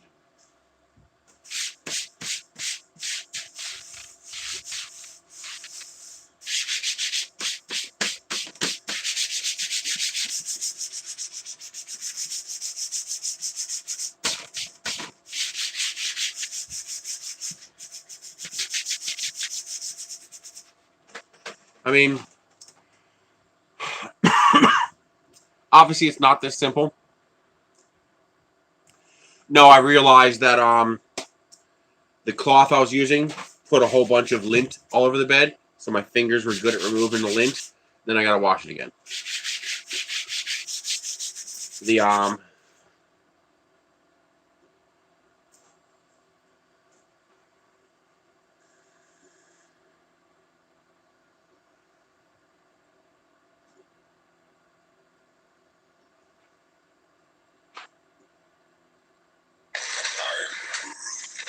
Well, it's because you can't buy without borrowing. Look at what I'm doing. I have to buy a house for under $50,000 because I can't get a mortgage.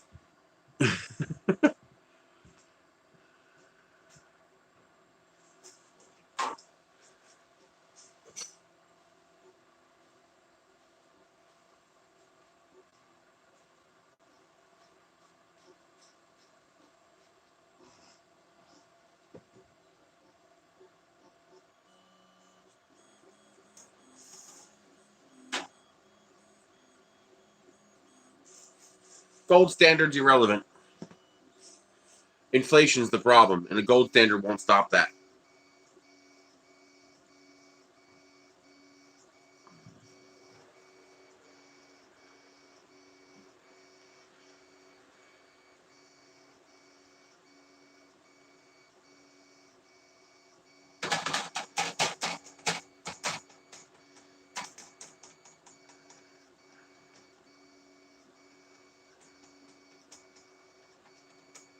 No, you can't. I'm not aware of any place that will accept gold to purchase something. They wouldn't even know how to.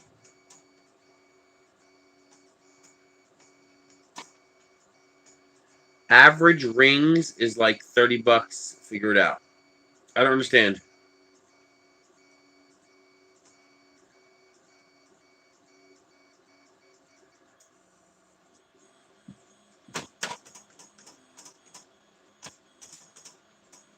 What is EDI refinery? What is 85% of spot? What are you talking about?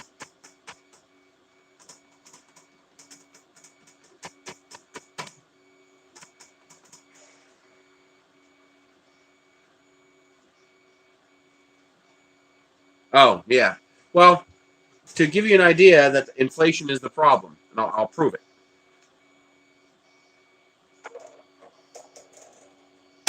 If you take a hunk of gold from 1950, that's enough gold to buy a car. Okay? That's the amount of gold that'll buy a car. Right? Then you take the amount of paper money that will buy the amount of paper money equal to that amount of gold in 1950. And you put both of those in a lockbox and you bury it. And then in 2019, you unbury the box. That gold will still buy a car. This won't even get you the down payment. It's inflation. And a gold standard won't change that. They'll just inflate the value of gold. They'll declare this much money is worth this much gold. The inflation will still occur.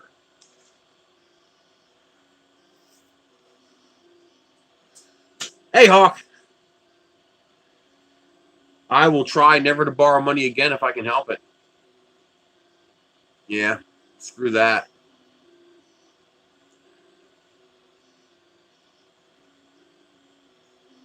Okay, that looks good. So we are going to stop it and switch back to this surface.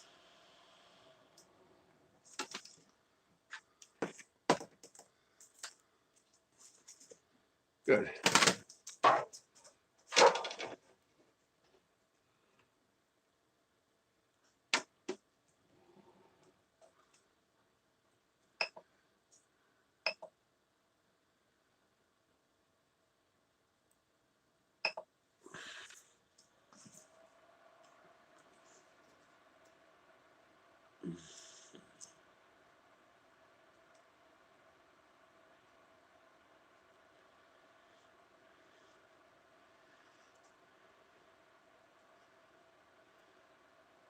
Nice.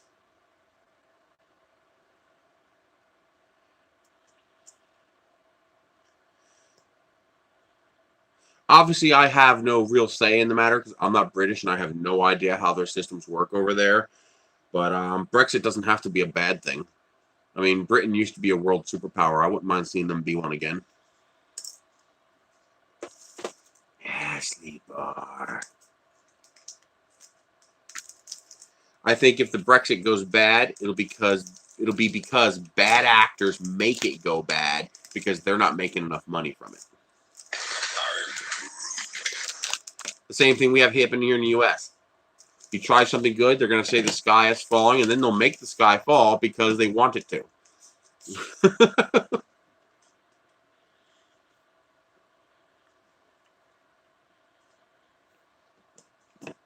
You got to wait until it's standardized.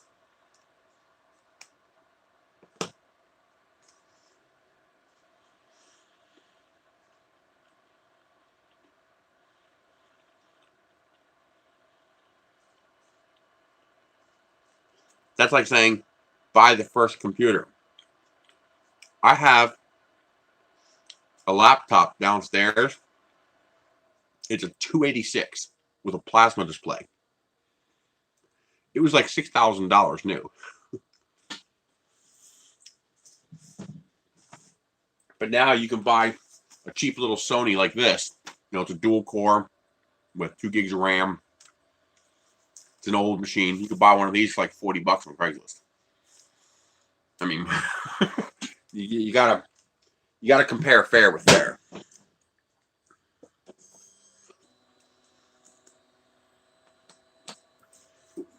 I think Brexit could be good, but that's for the British people to determine because they have to live with it. Mm-hmm.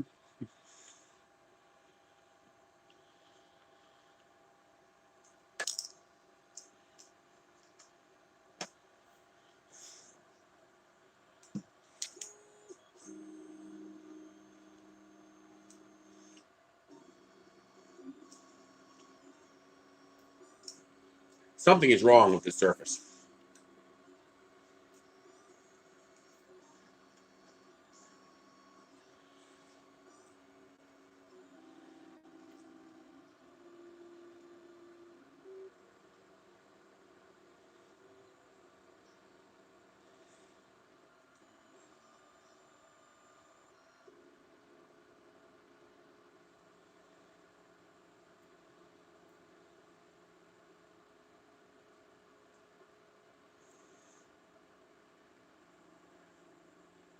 If I go real slow, it sticks.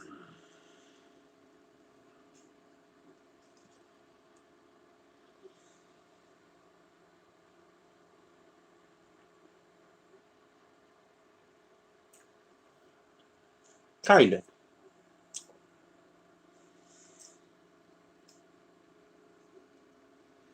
Yeah, there it goes.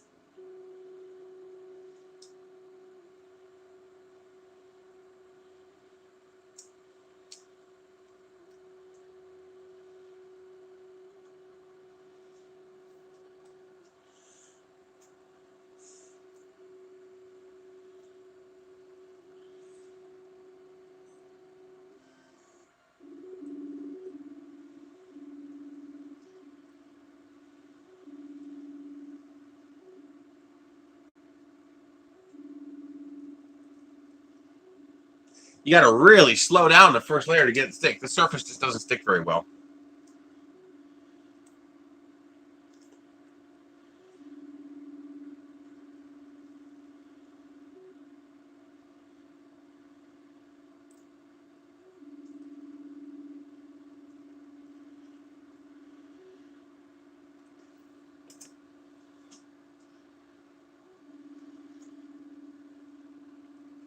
It's gone. It's not there. $4,000 camera gone. And one of my family members took it.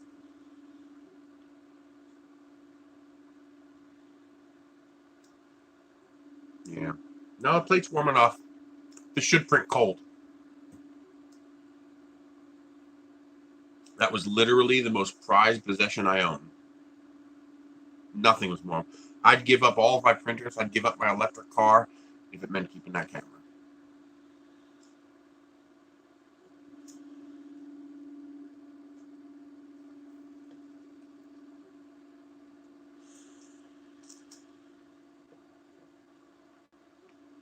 I want to get a VR headset because I want to try my hand at that Beat Saber thing. It looks fun as hell, and it looks like good exercise too.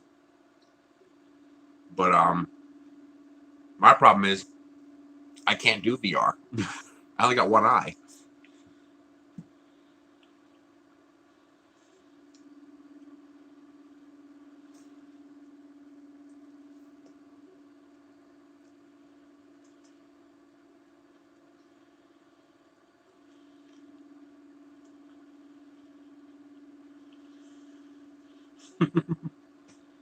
So I don't get the 3D effect.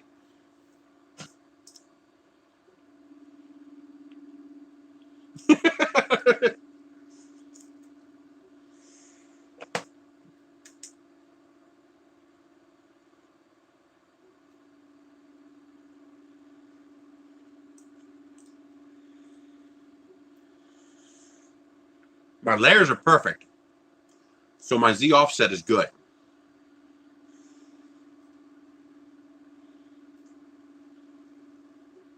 The surface is just not very sticky.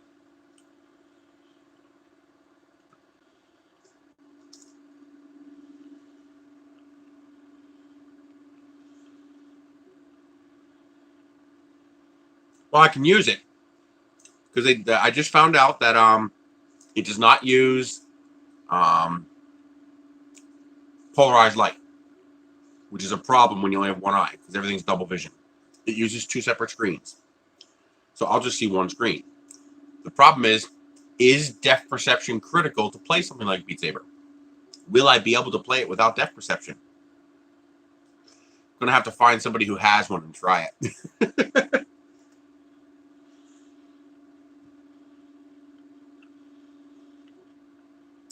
I'm waiting for the brain jack. That's what I want. I want a brain jack.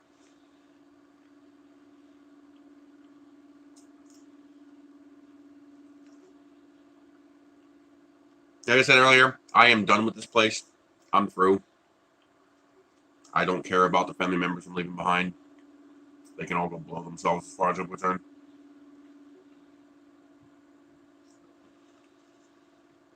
Yeah, I would. I still can't afford to live here.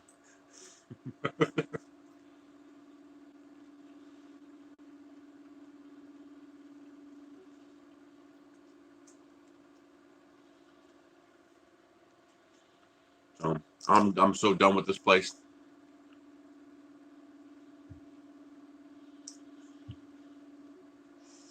Careful with them doublers, though. You fuck with the wetware too much and you mess your shit up.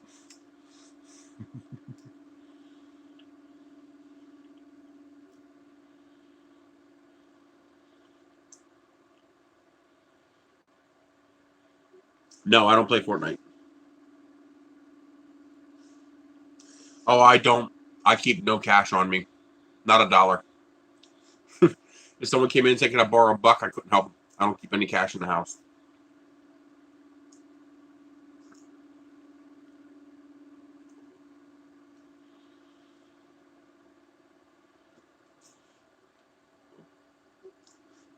I remember that Johnny Mnemonic movie. I love that movie.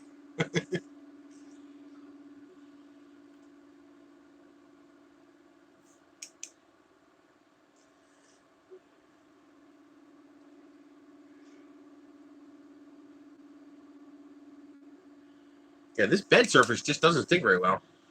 It's very rough. It's really rough. There's not. I don't see any reason. It's not that.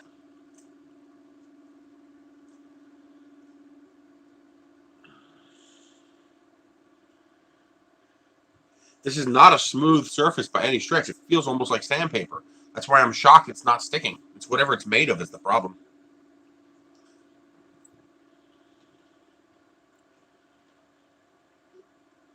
Yeah. Well, this doesn't matter. I'm not printing here. And I could sit here and do this all day long, and this stuff works great. Okay? This oils tend to only be a problem for glass and PEI and stuff like that. For these kind of surfaces, they don't care. Listen, I don't even clean it. And it works perfectly every time.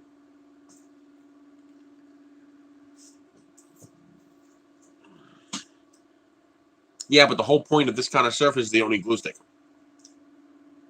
I have no doubt if I add glue stick, it'll work fine. But it shouldn't require glue stick.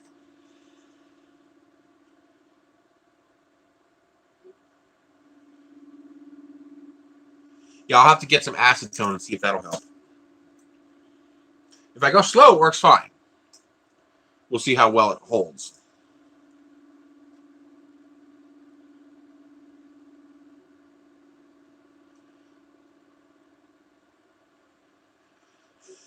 Yeah, well, I really hate my family. No, it's flat. It's good and flat. Hey, One Bad Marine. Got a new spring steel plate for the Order 4.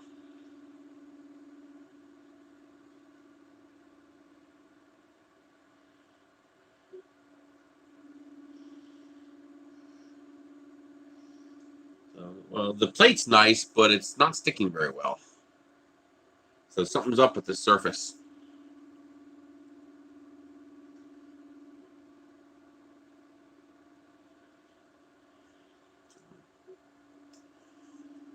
Yeah. What are you gonna do?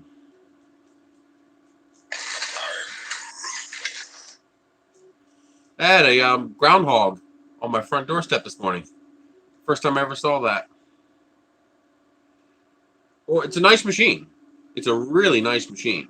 It's one of my favorites. I like it. And they're actively updating. So they're involved. They're not just pumping out a machine and saying, that's it.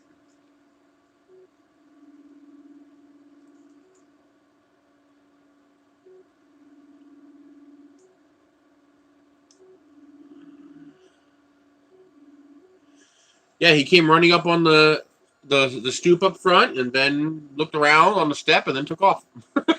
I was like, cool.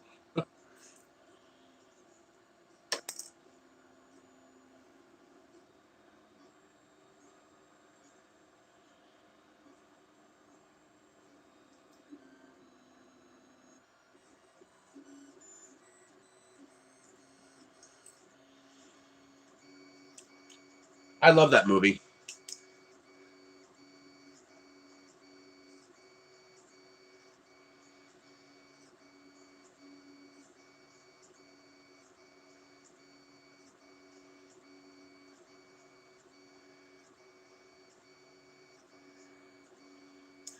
What's an Airy One Thinker?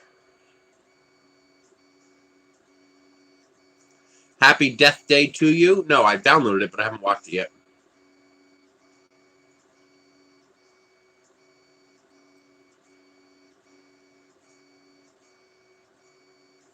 Yes, I have. It looks interesting.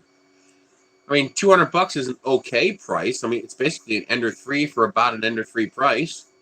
But it looks kind of cool. It looks like a simplified Flash.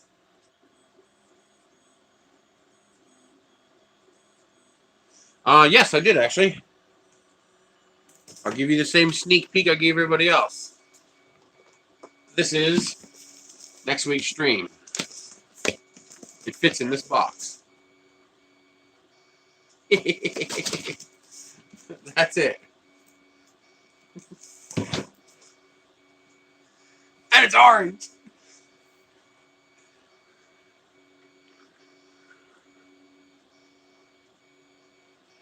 I can't click that link, but I'm assuming, oh yeah, that's whatever it is you're talking about.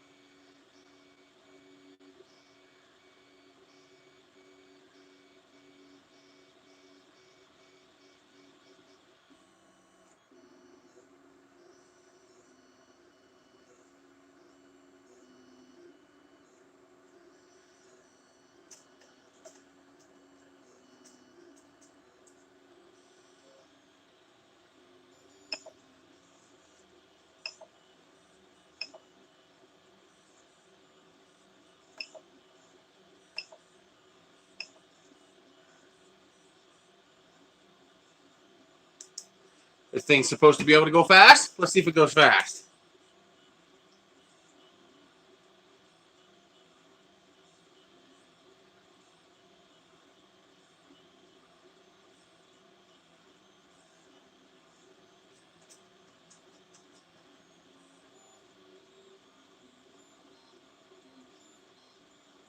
I am not getting good cooling.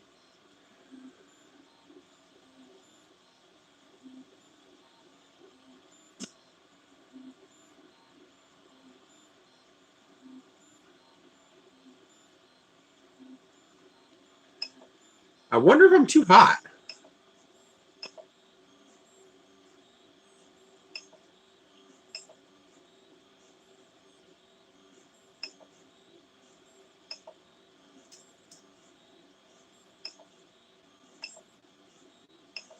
I wonder if I'm printing too hot for this filament.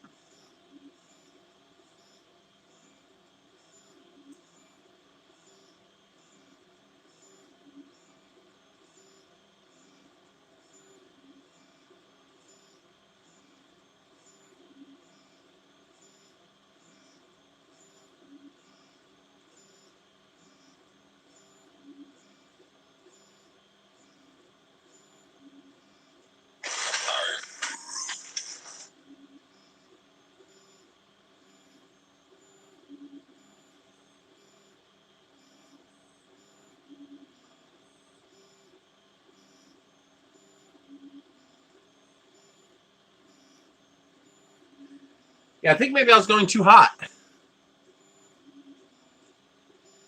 Hey, Peter.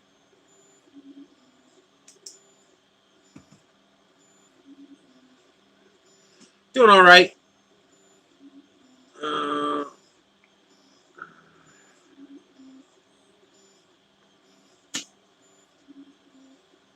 Oh, wow. Okay. That's a nice looking machine.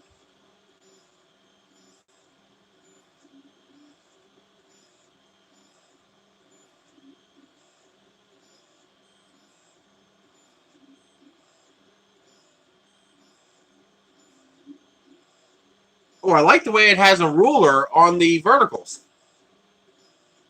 That's pretty slick.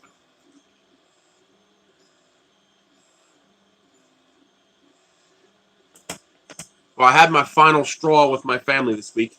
One of my family members stole my camera. Yep. The most expensive, most prized possession I own. It literally took me 10 years to save up for that thing. You know, for everything, all the parts of it. You know, $4,000 camera, gone. The one thing I thought they wouldn't touch. The one thing they knew that was more important to me than anything else. I mean, it's possible it's still here somewhere, but what reason would I have to move it?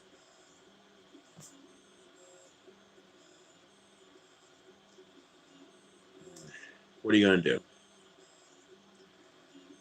I hate this place and I hate this family and I can't wait to be done with it.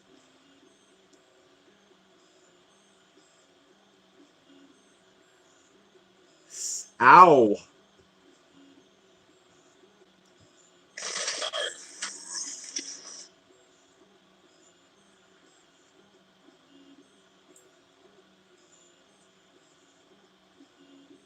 What are you gonna do, man? I don't know who took it. That's the problem. I don't know who. I don't know when.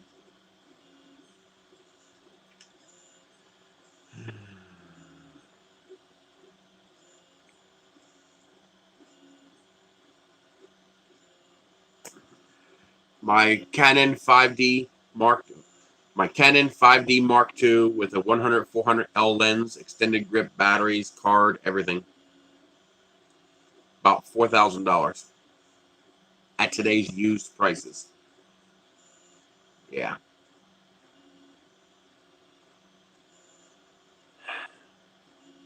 What are you gonna do?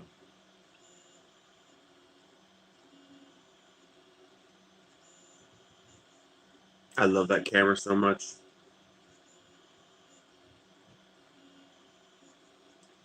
I don't know when. That's the problem. And I don't have serial numbers, so even if I found it, they wouldn't give it back. I have a couple of printer boxes, but I haven't opened them yet. I know.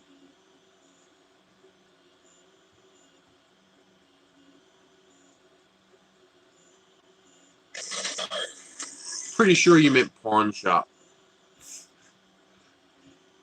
Because I am the local pawn shop. Oh, man. Thank you. I appreciate that. I appreciate that a lot.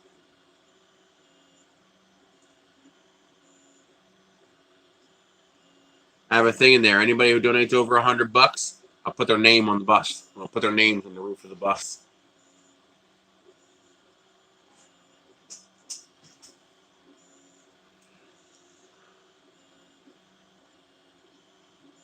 What are you going to do? Yeah, Michelle. Why?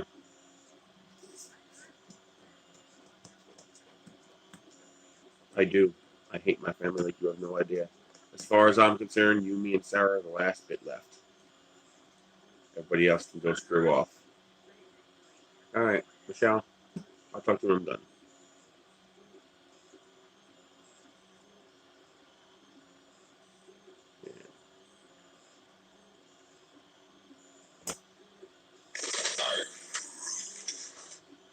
Yeah.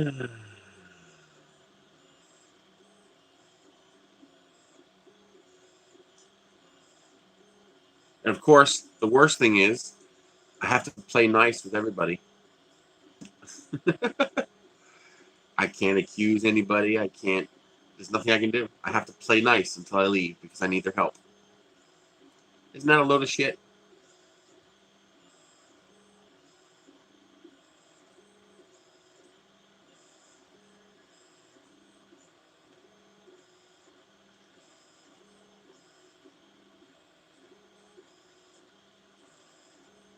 Yeah, what are you going to do?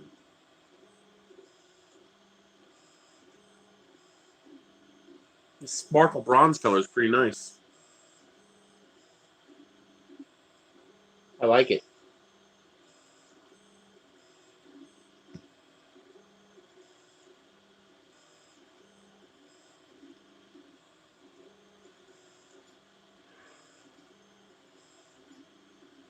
What are you going to do? Just got to get out of here and make the best of whatever comes next.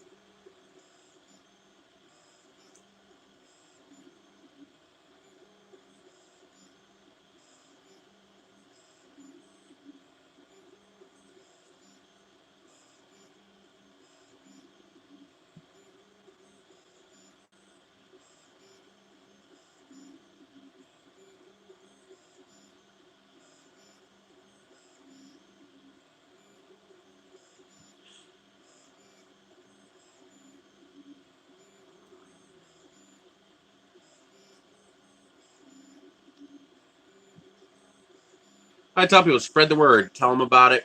Don't spam. Don't break any rules. All right, but spread the word. You know.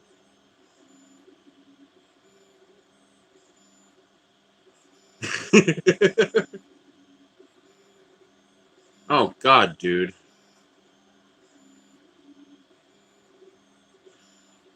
Isn't it an incredibly violating experience It's so viscerally violating. Someone should have farted. Hey, I just found my little toy. That's a project I am going to work on. If I successfully move and get back going again, something I want to do is I want to build Gru's fart gun, but I want to put like 100-watt speaker with an amp in it. So I want to make sure someone on a football field away can hear it.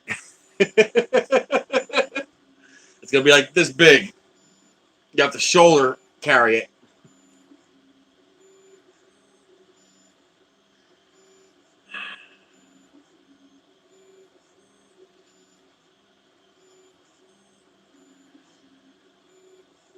What are you gonna do? That's why if I ever catch a thief, they get one chance to put my stuff down or I blow them away.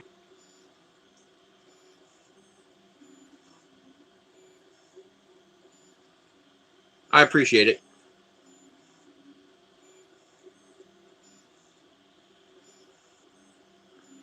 Remember that 250 level gets you a 2+ hour live one-on-one session. I mean, I don't know how much I can help, but we'll do a live video chat, and I'll do what I can to help you out with whatever 3D printing problems you have. Fair, I gotta try to offer something instead of just putting my hand out. Offer something in return for it. I mean, someone steals your tools. I mean, if someone steals my tools, that hurts. Someone steals your construction tools, that's stealing your life. I mean, that's your work. That's how you make a living. That's how you put food on the table. Screw people like that, man. I'm so done with the stealing. I'm just...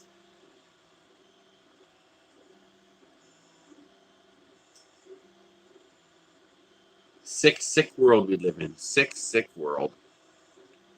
Now, why is these clocks out of sync? That one's 6 minutes slow.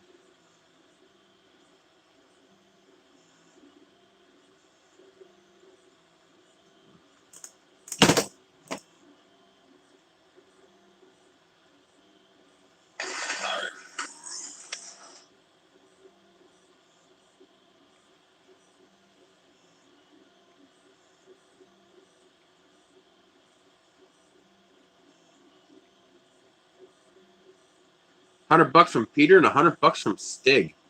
Thanks, guys. That's very generous.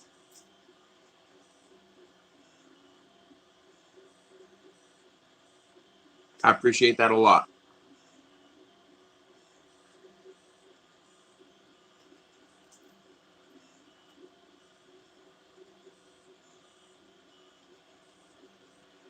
Yeah, because tools are expensive and they're easy to liquidate.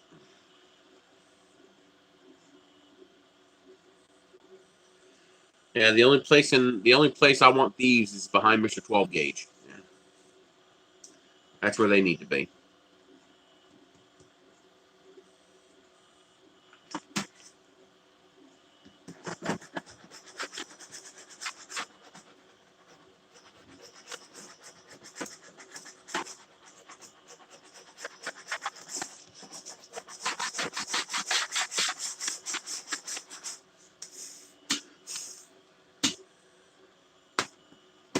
Yeah. Oh, I know.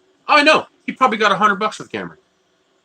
$4,000 camera rig, and he probably got $100 for it. I'd be surprised if he got more than $100.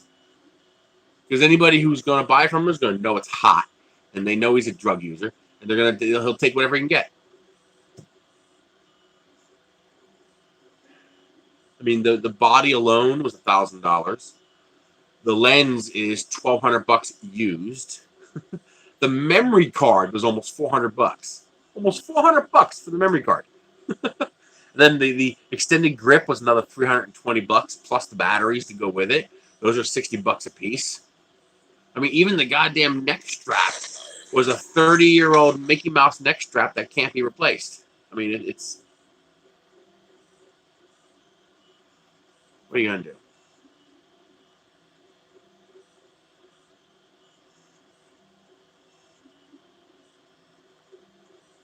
You guys want to see the groundhog?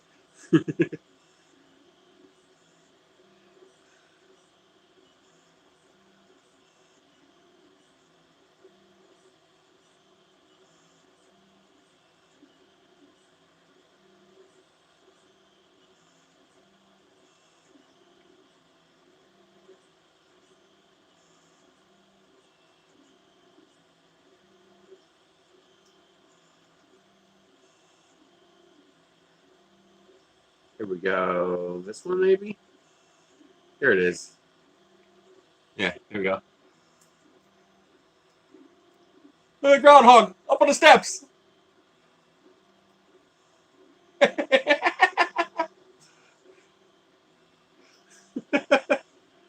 I'll play it again. The first time I've ever seen a groundhog out front. I see him out back all the time, but I've never seen him out front.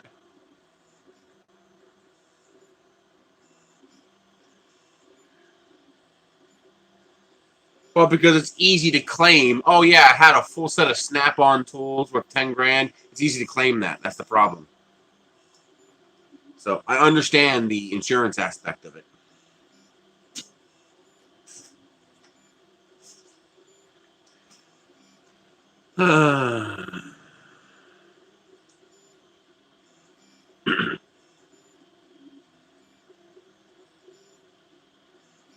What was that?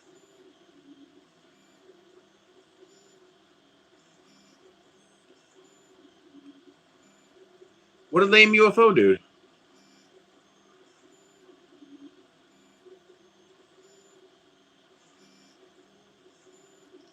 That's what I do. I take pictures and catalog everything.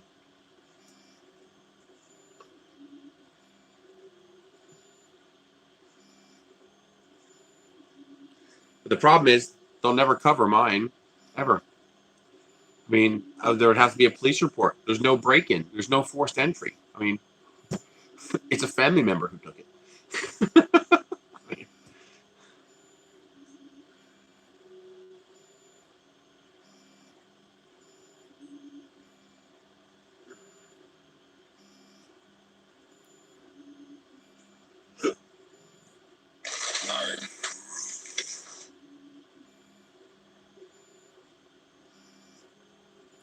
Oh no, he was making fun of the fact that they're gonna.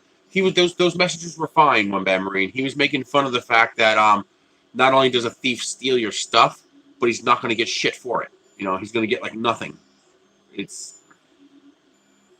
just makes it even worse.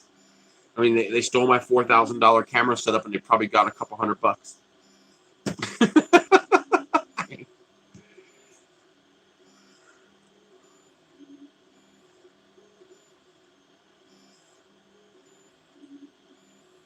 I just wasn't sure what it was, but yeah, I remember now. He was fine. He was playing on the fact that the thief was getting nothing for them. It's just how sad it is. Hey, Vaughn.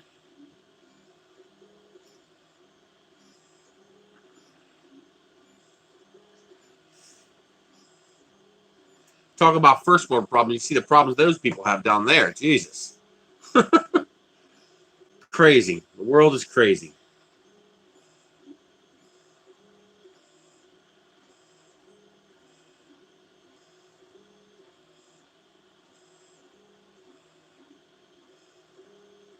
Wow, 50K in tools.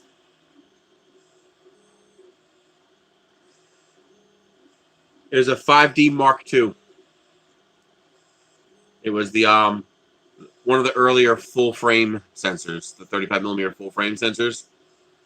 Dude, I can do an almost pitch dark photograph handheld with that camera.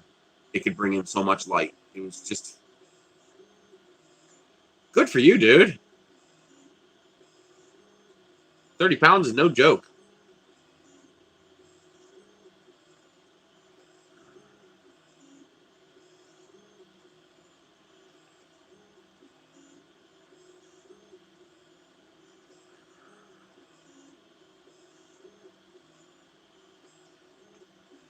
So I just bought more pork chops. I got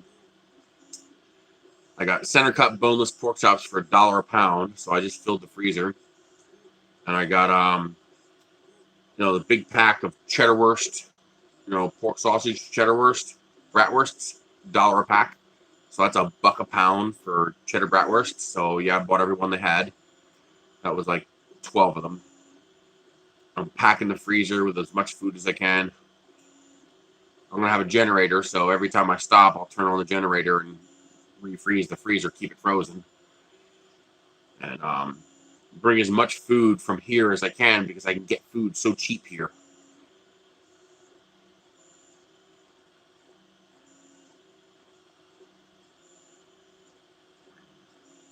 It was actually a really nice. It was an old like film strip Mickey Mouse camera strap. I think I paid like $60 just for the strap. I bought it at Disney World in 1997. It was a really nice, high quality strap, padded. It was just really nice. I mean, it was 30 years old. It still looked brand new. It was well made. It wasn't like today's junk. And but I think I paid $60 just for the strap. That's been on my last 5 cameras. What are you gonna do?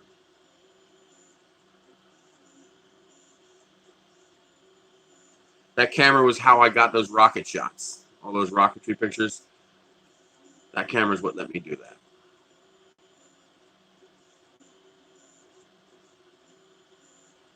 What are you going to do?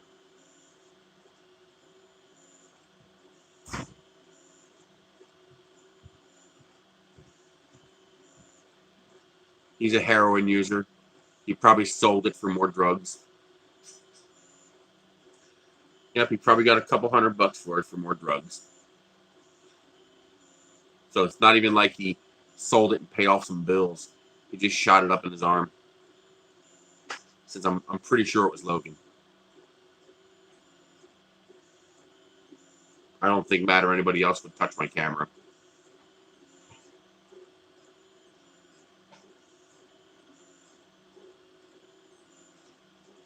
Wow.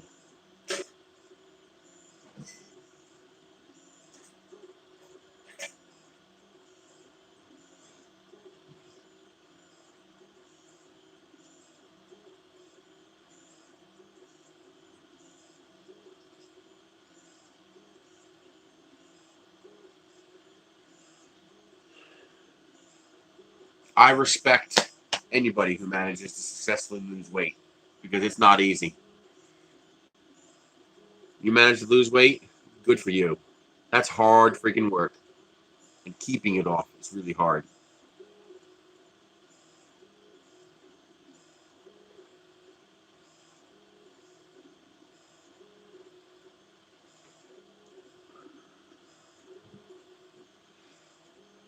But hopefully things will be better out there.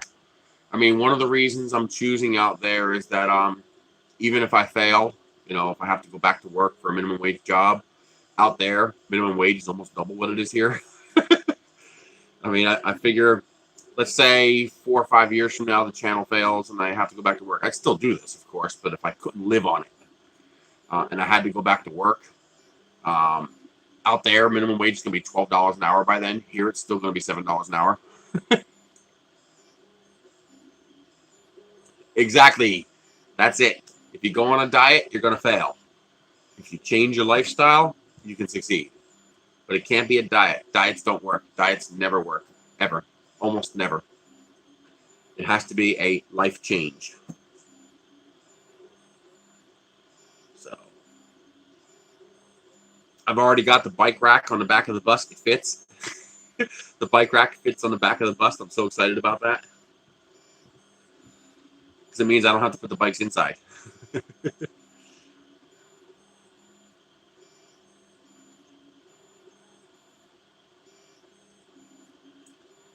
Actually, now that I think about it, I could probably mount the bike racks on the side of the bus, too. That might actually work. I never thought about trying that. I used to ride almost every day. And then my dad died and I had to work 3 jobs. I haven't ridden a bike since. So once I move out to New Mexico, I'm getting my ass back on that bike.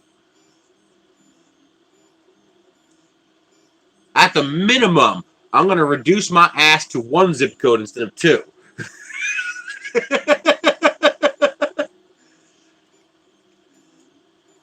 There's no hard points on top, so I can't put them on top. Yeah, you got a zip code here and a zip code here. I want to reduce that to one zip code.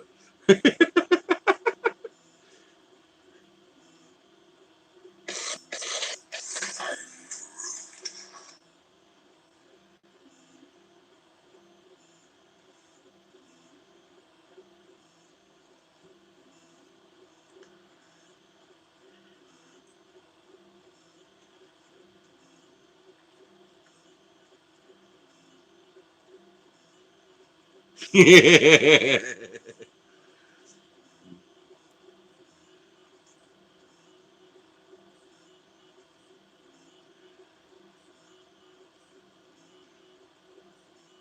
hope Lame UFO doesn't feel like he got chased off. I haven't seen him back. Kind of feel bad for him now.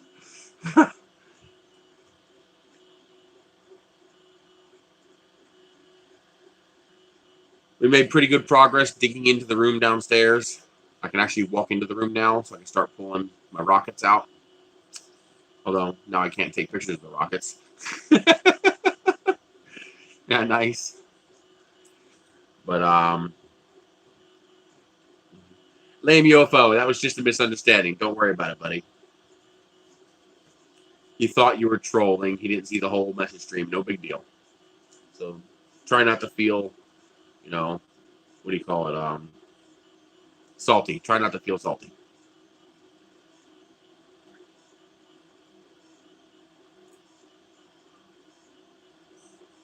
Well, that's why I like riding the book. Yeah, riding the book. That's why I like riding the bike, because I can actually go somewhere. So each time I'd get on the bike, I'd pick a destination. You know, I'd go and actually look at something, take pictures of something, and then ride back. So it wasn't just riding for the sake of riding. I was riding for a purpose. So that made it a multifunction activity. So I was getting exercise. I was riding my bike, which is an activity I enjoy, and I was going somewhere, which is something I enjoy. Exactly. Easy on the joints. And I have a semi-recumbent bike.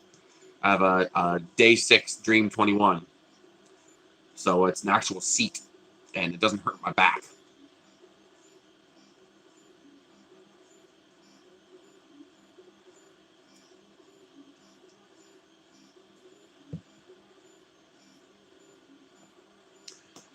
The best would be swimming, but that's not practical. Around here, swimming is very expensive if you don't have your own pool. And basically, you have to join the YMCA, and that's not cheap.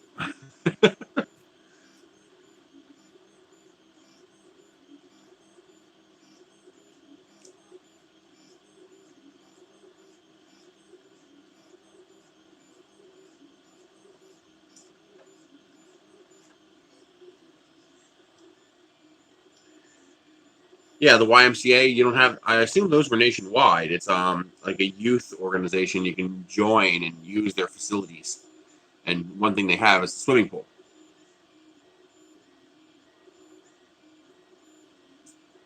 And CR10S Pro.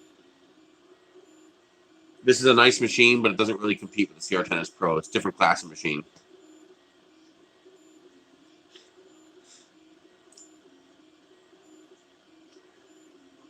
Apparently, there's a lot of parks out there, too. So lots of places I can drive to and then ride the bike all day, you know, have fun, enjoy it. Hopefully, a lot of them within reach of my electric car. So, no gas. Is somebody playing with a plastic bag? Okay. Just checking critters.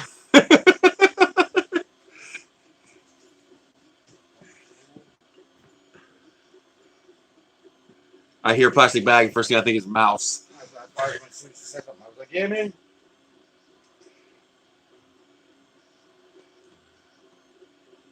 I wonder how much heroin that got him. The camera. I added it up. For me to replace that camera with today's used prices, about $4,000. He probably got a couple $100 for it. He probably got close to maybe like $500 in drugs for it. I doubt it. I bet you pawned it for $200. because whoever he sells to is going to know it's hot. And they're going to take advantage of it. But a drug dealer, that doesn't matter.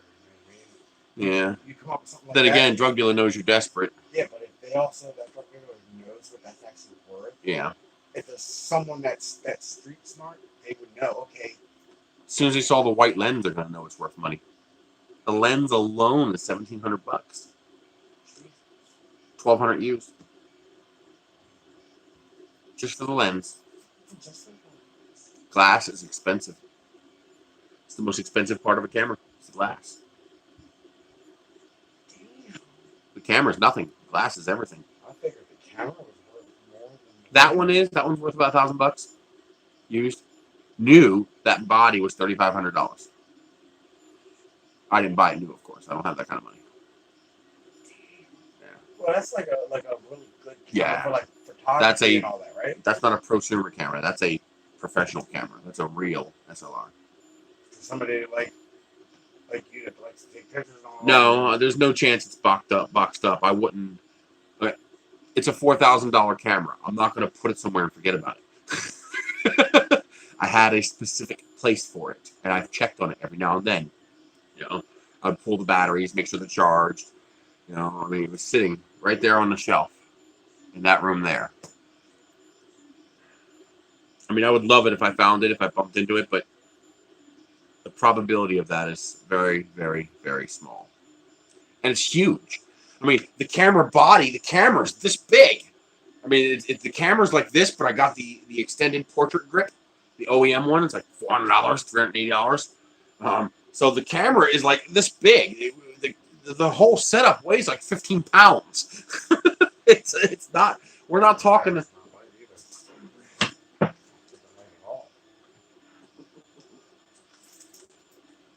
We're not talking toy cameras here, okay? We're talking the body of the camera was bigger than this entire thing, bigger than two of these put together. I mean, the body would fill most of this print bed. The body would fill most of this print bed right here. This 2/3 of this print bed would be taken up just by the body with no lens. No, not a Lumix. Actually, I gotta find that too. This is my Lumix. This is one of them. But which one is this? Oh, this is the FZ300. I still have to find my FH25. You know, it's not a little camera. It's a full, big, not even a compact. It's a full size SLR with 2 screens on it. I mean, it's a beast. And the lens is that big around and this long, closed, and opens to this big. I mean, it's. Now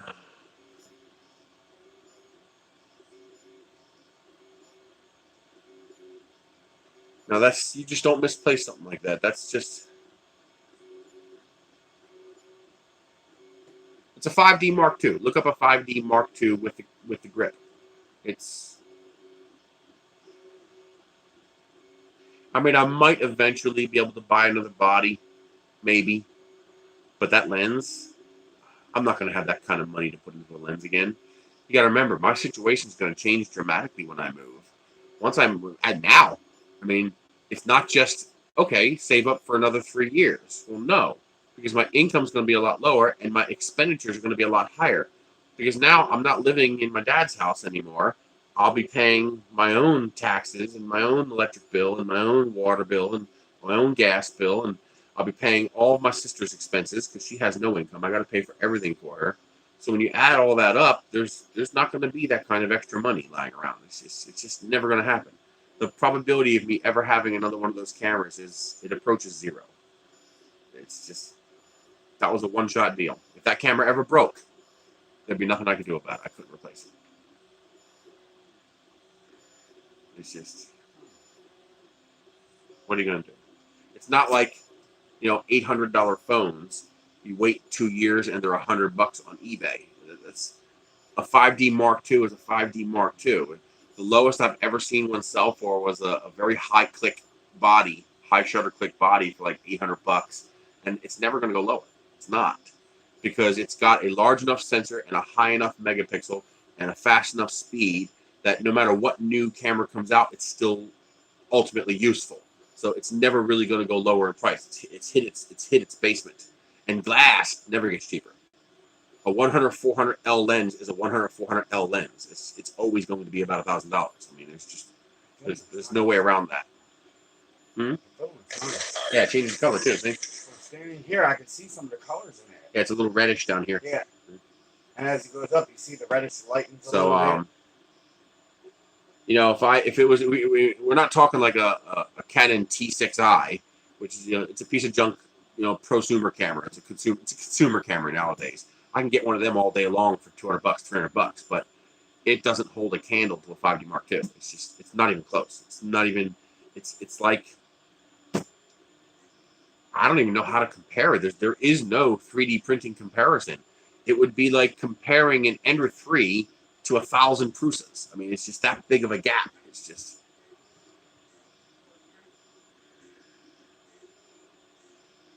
B&H had a 5D Mark II for $720. That's a pretty good price. But as you saw, that's just the body. Yeah, I'm pretty sure my brother stole it for drugs. I can't prove it. I don't know when, but.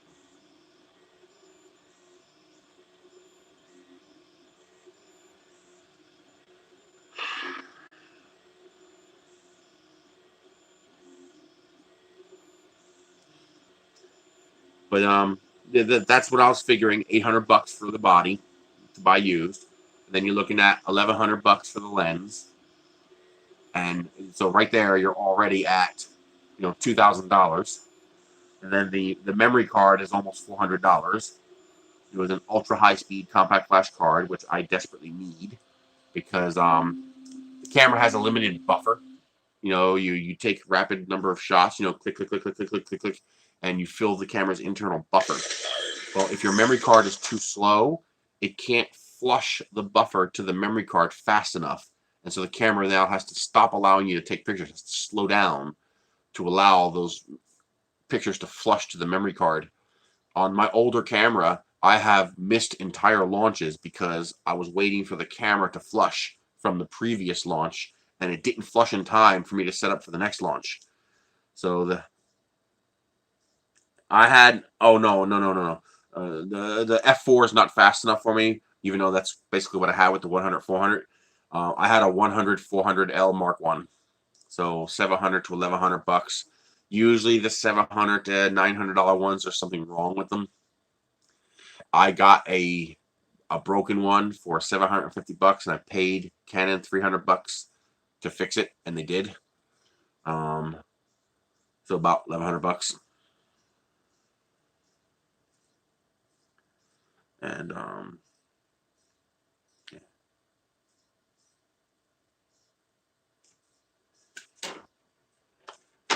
yeah, see, that's not sticking. That is not sticking well at all.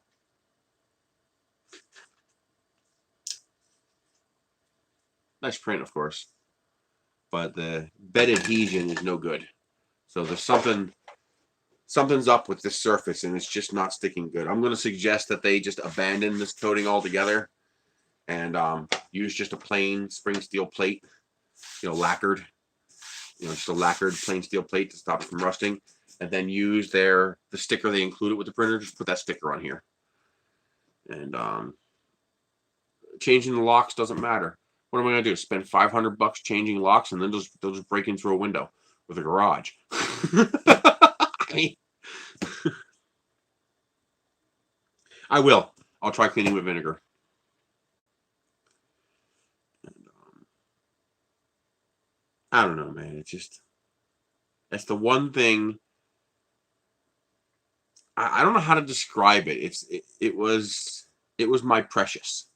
It meant more to me than the only thing that meant more to me than that camera are people who are dead.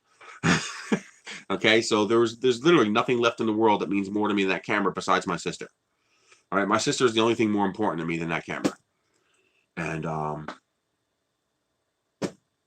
that camera was going to sustain me for years. It was going to let me enjoy what I like doing. No, I don't think you have Wham Bam for this. Where's my tape measure? Because I think I already checked and you don't have it for this. Oh, by the way, your Maker coin kicks ass. I love that. That's awesome. Where's a freaking tape measure?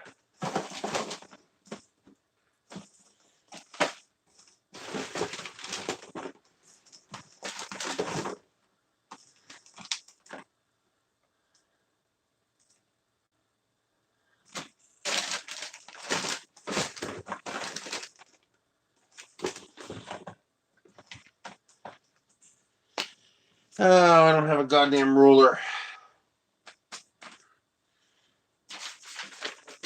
So that's 8.5 inches. So what's that? Well, it's about 10.5 inches wide. And that's 11. So it's about 10.5 by 11. That's the print volume, but usually the bed's a little bit bigger than that. So right around that.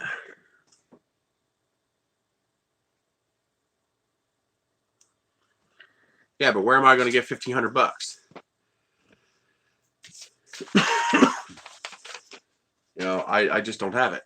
And if someone gave me $1,500, I could not morally use it to buy that camera. I would have to use it to move me and Michelle out west.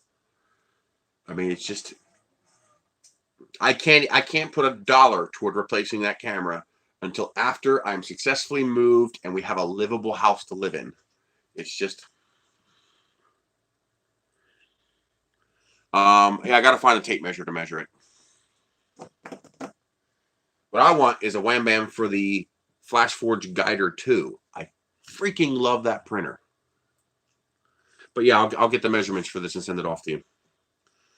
So their flex plate's flying, although they need thicker magnets. It's not strong enough. I'd like to see their magnets be a little thicker. And the FlashForge Guider 2, Guider, is similar to this. It's wide but narrow. So I think it's a similar 260-300-ish. I'll have to measure it. And yeah, Guider, Guider. It's a big beast. It's huge. Oh, it's incredible. It does ABS like there's no tomorrow. And 3D printer ruler, probably good. Yeah, it's just this 90 degrees. So it's just the Guider 2 is like that. But I don't think it's this big. I think it's a little bit smaller.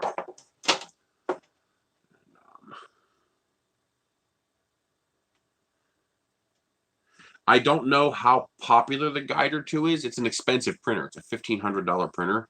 It's an amazing machine. I think it's worth the price, but it's probably not super common because it's a lot of money.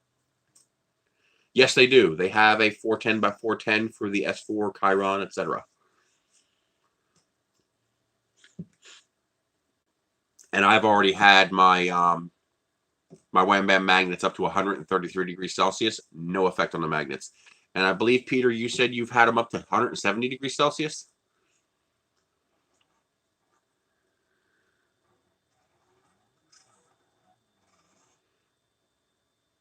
Yep, 410, 410 they have for the S4, the Chiron.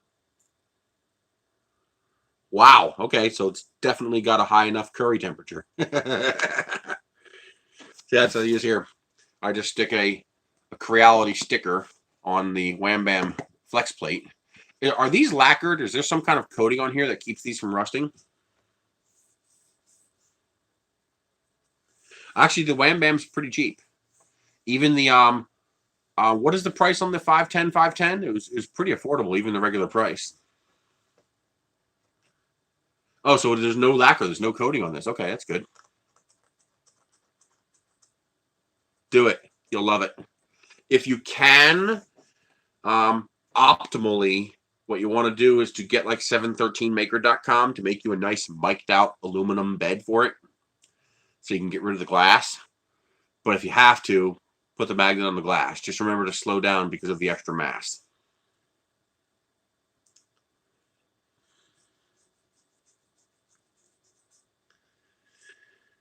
$3 hours to print a 200% benchy is pretty fast.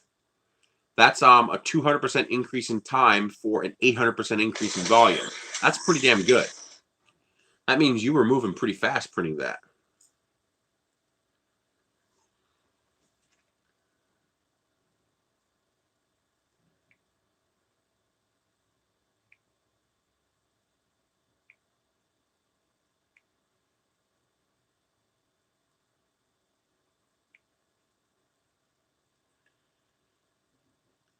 Hey, shout out to Asger, 50 bucks for the GoFundMe bus.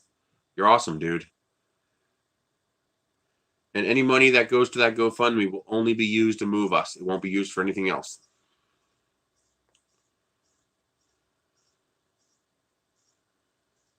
Kill that, kill that. Bring us back here.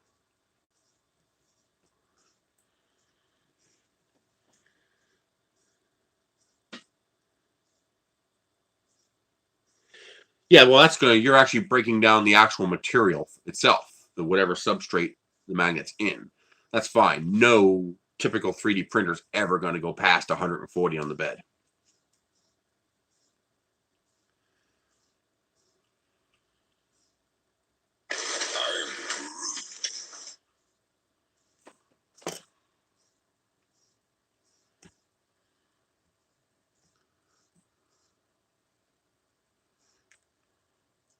The nice thing is if you have an Ender 5, you don't even, or an Ender 3 Pro, you don't even have to put on the Wham Bam magnets. You can just take the Wham Bam sheet and slap it right onto the Ender 5 magnetic bed, and it will work. It doesn't work as well as the Wham Bam one. It doesn't hold nearly as well, but it works good enough. And it saves you from having to tear off that entire magnetic surface. So double bonus, you can now put it on 2 printers.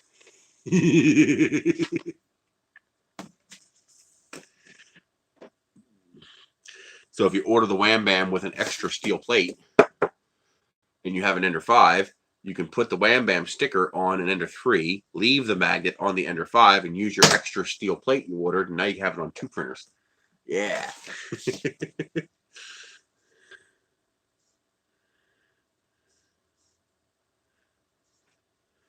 Or like I said, just buy the full kit and buy an extra plate. Just buy an extra steel plate. And now you can do 2 printers for almost the price of 1.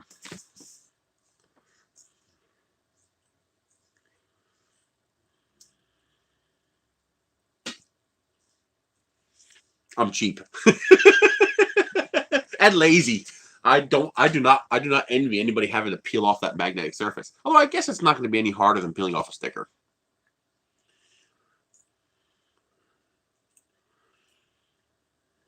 Did you see the oh no, you weren't at Murph, but I had the Vault Boy maker coin, the big maker coin that I printed on the pecs. Looks like a freaking mirror with a Protopasta double espresso brown. Oh, that looks so good.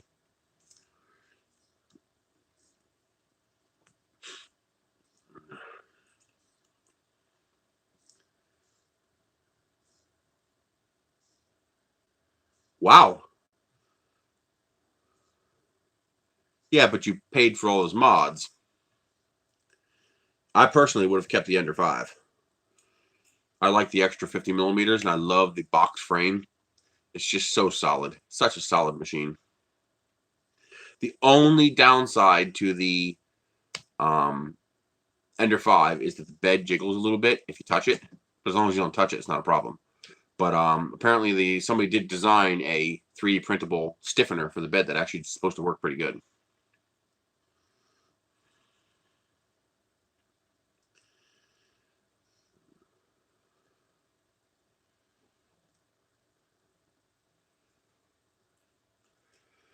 But yeah, this machine I like. I'm gonna try to work. I'll work with them. I'm gonna suggest to them. This is not something that they're looking to sell as an upgrade. I believe they're looking to include this with the printer, which is not a bad idea. I encourage manufacturers to do that. I'm going to suggest to them to thicken up this magnet a little bit to increase the stick a little better, because this does stick, but as you can see, if you just lay it down, it doesn't suck it down. I would like to see it strong enough for it to suck it down on its own. Now, that'd be nice. But whatever this is, I'm going to try cleaning it with the white vinegar like someone suggested. But whatever this is, I'm not impressed. I'm not impressed by this surface. It feels like it should work. It feels like this surface should work great, but it won't stick to it. And I know it's not my settings because you saw what I did. I slapped this on there and it stuck just fine. So, oh, nice. You printed the medieval castle with the rainbow filament? That's awesome.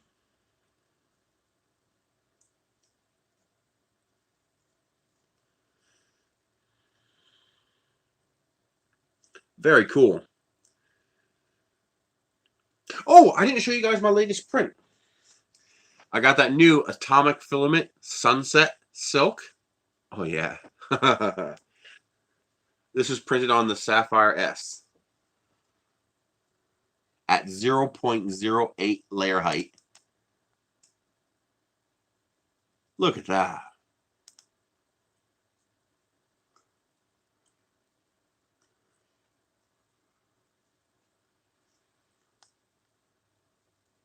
That came out so nice. Perfect stick. I cheated a little bit. I increased the Z height of the model. I made the model a little thicker. That gave me more layers to work with, even at 0.08, so I get much smoother transitions here. So the effect is really nice. And that relief standout looks better too. I think I increased it to 15 millimeters thick. So you get that nice resolution there. Yeah, this is atomic filament. This actually looks a little, actually that right there looks pretty close to what it looks right there. It's still a tiny bit more yellow than it is in real life. In real life, it's a little more orange. In real life, this looks more like what this looks like on the camera. Closer to this right here. But here it looks a little yellower, so it looks more like this. But it's a real nice sunset silk. It's freaking gorgeous. I told the guy, I was like, you guys knocked it out of the park with this color. This color is beautiful. I want to print more of these kind of things because, you know, these are like decorations I can hang up in the house. You know, it'll look nice. I think that'll look pretty nice.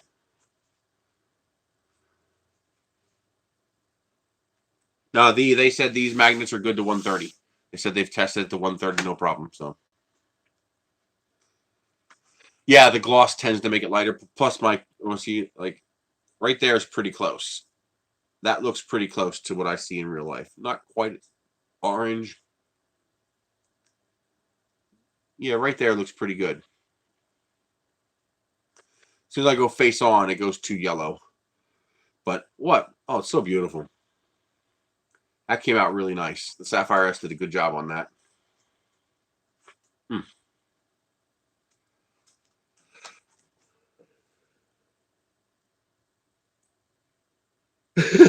No. First layer looks great. It's perfect. Absolutely perfect first layer. It actually picks stuff up off the bed.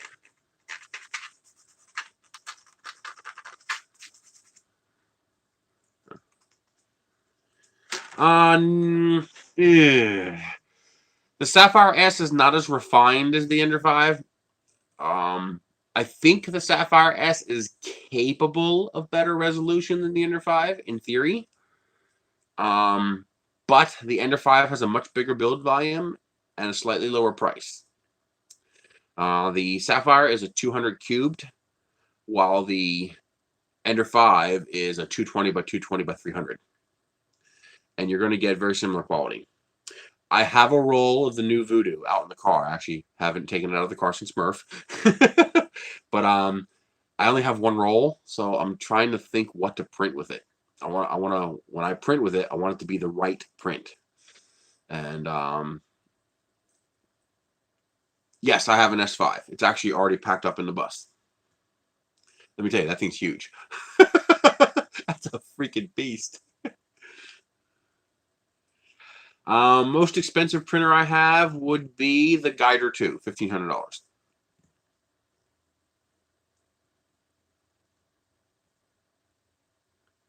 Oh, really? Is Spectrum Filaments available here in the U.S.? I'm trying to be. Yeah, my most prized possession got taken from me, so I'm trying to be happy to compensate. So, I'm taking my own threats and advice. Be happy or be dinner. My $4,000 camera, I'm pretty sure my brother stole it for drugs. Yes, 1mm. I would absolutely advise a 1mm nozzle for the S5. 1 or 1.2mm, perfect.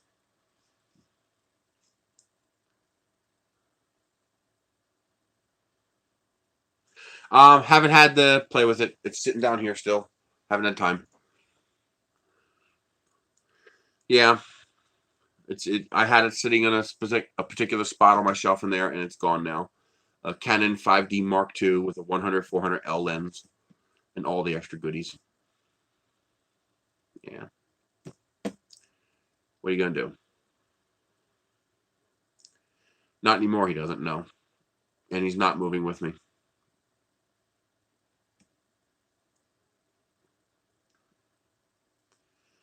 Nope, I told him he's burned that bridge. He's not welcome. Like, we're done. I don't know it's him who took it, but I'm pretty sure. It's a pretty good bet.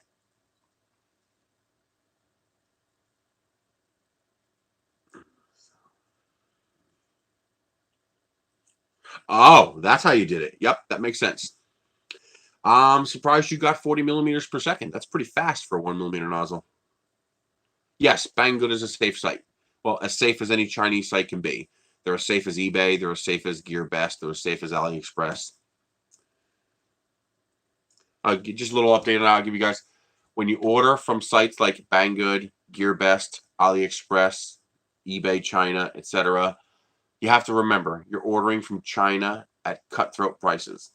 Okay? You are not going to get the same kind of support you get from a U.S. company here in the U.S. It's never going to happen, and you can't expect it to happen. Okay?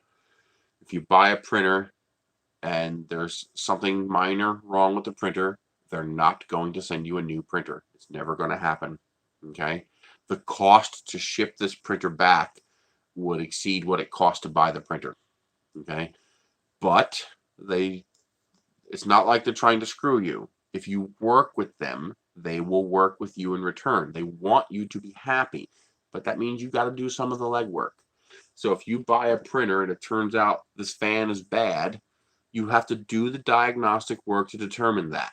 Okay? So you got to try to figure out what's wrong. And if you can figure out what's wrong and show that to them, they'll work with you. For a fan like this, I wouldn't even bother. Just pay the $7 and buy a fan off Amazon.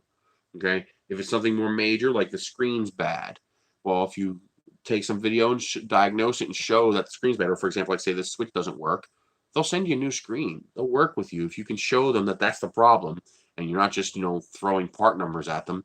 They'll work with you. They do want you to be happy, but they can't afford to.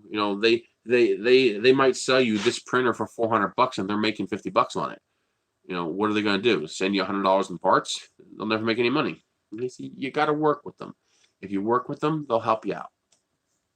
But that applies to Gearbest, that applies to Banggood, that applies to most eBay sellers, that applies to AliExpress stores. Just remember, there's a language barrier. They don't speak English. They're probably taking your message and throwing it through a translator. So use good grammar, use good separate sentence structure, keep your sentences clean, don't use any slang, simplify your words. Think of it like a translator. You want this message to be able to go through a translator and for them to understand what you're saying. And most of the time, you're not going to have any problems. Most of the time, it's going to work fine. But of course, the squeaky wheels get the grease. So.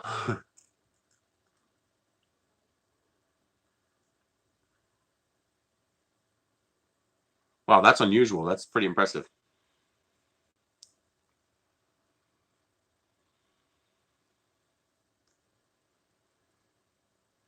Well, it's logistics. It's just a logistical thing. If you help them help you, they want to help you. These are not. This is not a. Banggood and Gearbest are like Amazon here. They're huge. But you got to remember, here In my adult bookstore, I was tripling the price of everything I sell. You know, if I paid $6 for a dildo, I sold it for 20. Okay, over there they pay $6 for a dildo and they sold it to you for $6.50. So they're only making 50 cents profit. So you have to be aware of that difference there. It's a little more than that with something like this, but not by as much as you think. And but if you buy a Lulzbot or an Ultimaker or a G Create printer, you're paying $2,000, $3,000, $4,000 for that machine, and you're going to get the kind of support you expect here. But when you buy what's effectively a $2,000 machine for $400, yeah, you got to think of that more like walking into a Home Depot and buying a box of parts. It's just someone else curated the parts for you, but you're still just buying a box of parts. So you can't go back to Home Depot and get support. You got to work with them. But if you're willing to work with them, if you're willing to do the DIY legwork, you get a $2,000 printer for $400. I mean, it's amazing. I mean, just think what this printer would have cost 5 years ago. I mean, this is like what, $350, $400 or something like this. I mean, it's got hybrid linear rails. It's got drag chains and all aluminum parts. Everything on this machine is metal. It's got a beautiful flat heated bed, a fully enclosed case. This printer would have been a $5,000, $6,000 machine 10 years ago, and now it's $400. Or an Ender 3 for $190.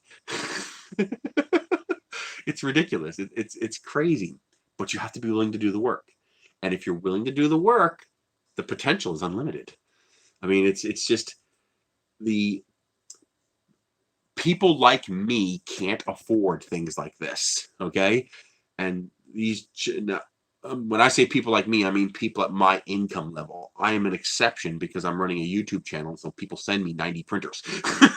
That's an unusual situation. That's not common, all right? But it took me quite a while to buy that first 3D printer that I paid $600 for, you know, and that was only because I had a monetizable use for it. I was selling rocket parts, and it's pretty amazing. It's amazing. It's scary too, because you imagine, you know, I don't want to see people like G Create and Ultimaker go out of business either. But you know, but this allows so many people to touch this industry that normally couldn't do it. You know, 5 years ago, people like you and me couldn't have stuff like this, and now it's common. Now you can go on Amazon, and for $210, you can buy an Ender 3. I mean, it's just that's we could buy a fabricator, a primitive Star Trek replicator for $200. I mean, it's just amazing. It blows my mind what this stuff can do. It's truly amazing. I mean, just something stupid like this, a custom screwdriver handle. People say, why bother? Why not? I have this beautiful sunset orange custom screwdriver handle, and it cost me 25 cents to make it, if that. Might be 10 cents, including electricity. I mean, it's just the idea of that is just incredible. The very idea of this is incredible.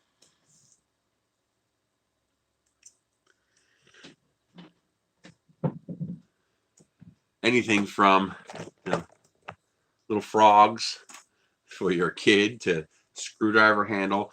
Now, I can print one of these in less time than it'll take you to find your keys in your wallet, go out to your car, drive to the store, go inside, get one, come back, and install it. I could have this done.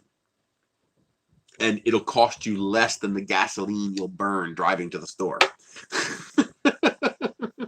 It's incredible.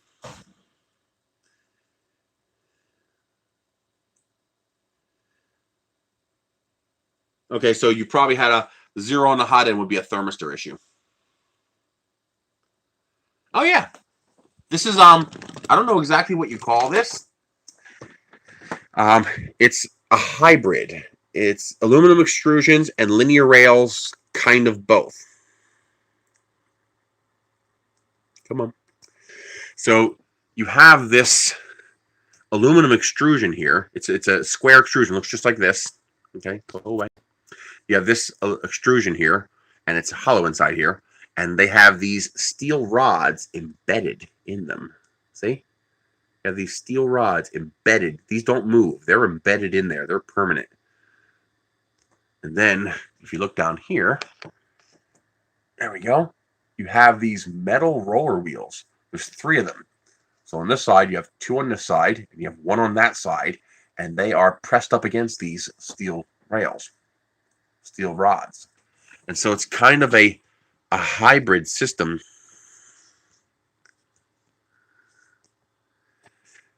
It's kind of a hybrid, like halfway between roller wheels and extrusions and linear rails. So it gives you some of the advantages of linear rails with the lower cost of extrusions. So that's pretty cool. And I believe it's the same everywhere. Yes, so it's the same down here as well. You have the aluminum extrusion with the built-in steel rods, then the wheels that ride on these extrusions. So there is absolutely no play. I mean, there is zero play in this. What you're seeing, this movement you're seeing, is the Y carriage plate flexing. Okay? There is no slop. There's no play. There's no wiggle side to side, front to back, anything. There's no movement whatsoever. It's like linear rails. It's very impressive. Not too bad.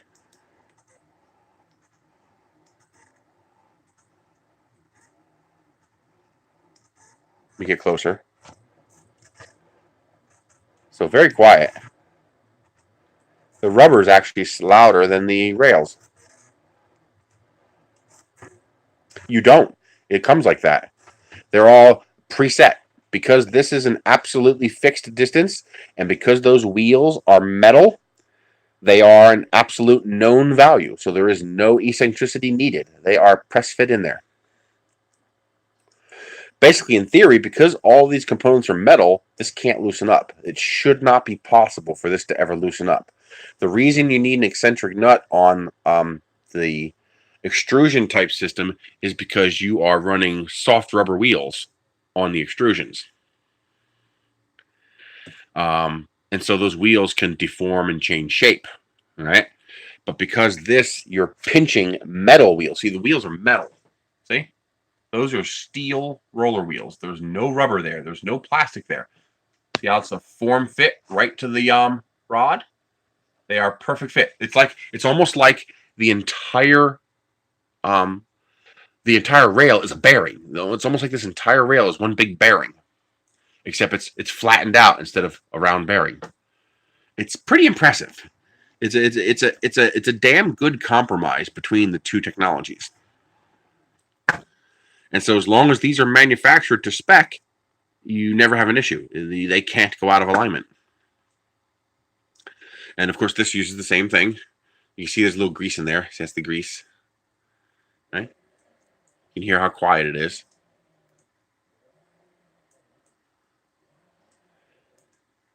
That's one of the reasons I was so interested in this printer. It's such a good idea.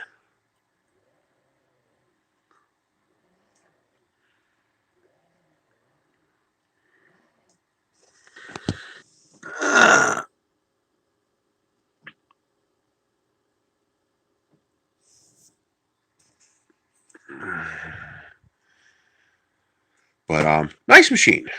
I like to make. It's got a simple plug-in. So you install the tower, you plug in the wires, and you're done. I still need to put some kind of spool holder on this right now. I just have one here. But nice freaking machine. I was impressed. If you were at Murph and you saw my candy apple red and atomic filament rose translucent glitter rose colored filament heart box, that was all printed on this.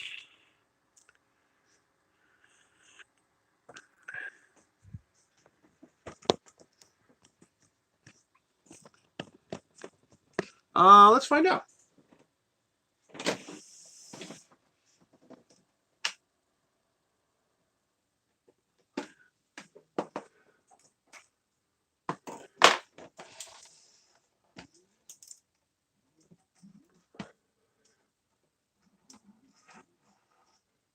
Okay. It is a custom board that says Order 4.2.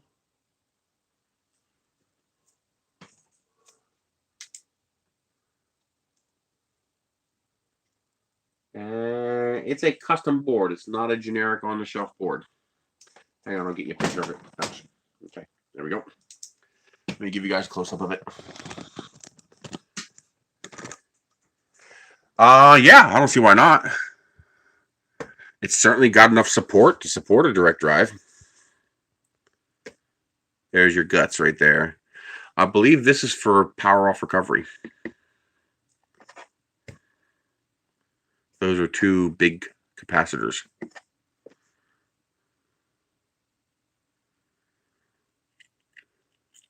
As you see, it's a custom board, Order 4.2. It's not like a Makerbase or anything like that. It's something they had made.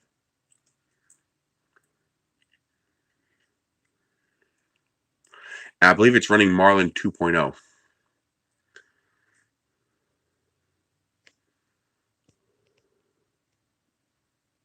And it's running it at Mega. What is that, 2560? About equal. Get about equal print quality. But Sapphire 2 maybe being slightly cleaner, and I mean just slightly. The difference would be extraordinarily nominal between them. And here's your breakout board. So everything plugs into this breakout board, which connects to these connectors out here, which I like. I like these connectors. I think they're changing this, though. I think they're doing something a little different than this. But I actually like this breakout board setup here. It makes it very easy to assemble and very easy to diagnose because you have all your connections here. You can see the linear here. Actually, here you can see the linear rail set up here. So this is your aluminum extrusion. And you can see it's got a steel rod embedded in it. And then here's the other rod over here.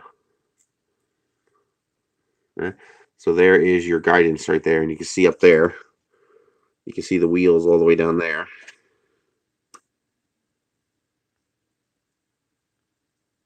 There we go. See the wheels all the way down there? There we go. So that's your extrusion. And then your typical Chinese power supply, 24 volt, 15 amp. Yeah, I guess 360 watt. There's your LCD board up front. IEC connection on the back. But yeah, the extrusions, they're cool. All your stepper motors mount directly to the frame. So good solid mount. So here's your Y-axis and your dual Z. Does it have? Yep, it has separate Z motors, I think. Z1, Z2. So if you got order guys are listening, although I don't think X-axis imbalance is feasible on this printer. I don't think it happens, but it would be nice to see dual end stops. But I think it might not be necessary on something like this.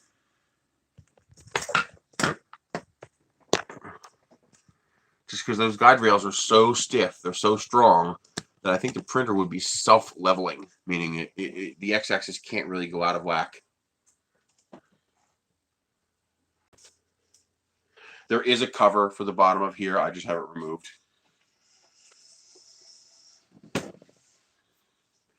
But nice machine. I mean, I love when they send me updates because I'm just so impressed that it's a relatively novel design that somebody put some effort into designing. You know, it's a nice machine. So it's one of my favorites, and it's got a very generous build volume. Basically, 2 something by 300 by 300. I think it's 260, 305, 310, or 260, 310, 305, something like that. So damn nice machine. Alrighty, guys, it is after 4 o'clock. It is time for me to go. Spread the word on the GoFundMe if you don't mind. Go from there. Remember, everybody who donates over $100, they get their name in the bus. I'm going to put your name right on the ceiling. So you'll be the founders list, because without the ability to get to where I'm going, nothing ever happens to that bus.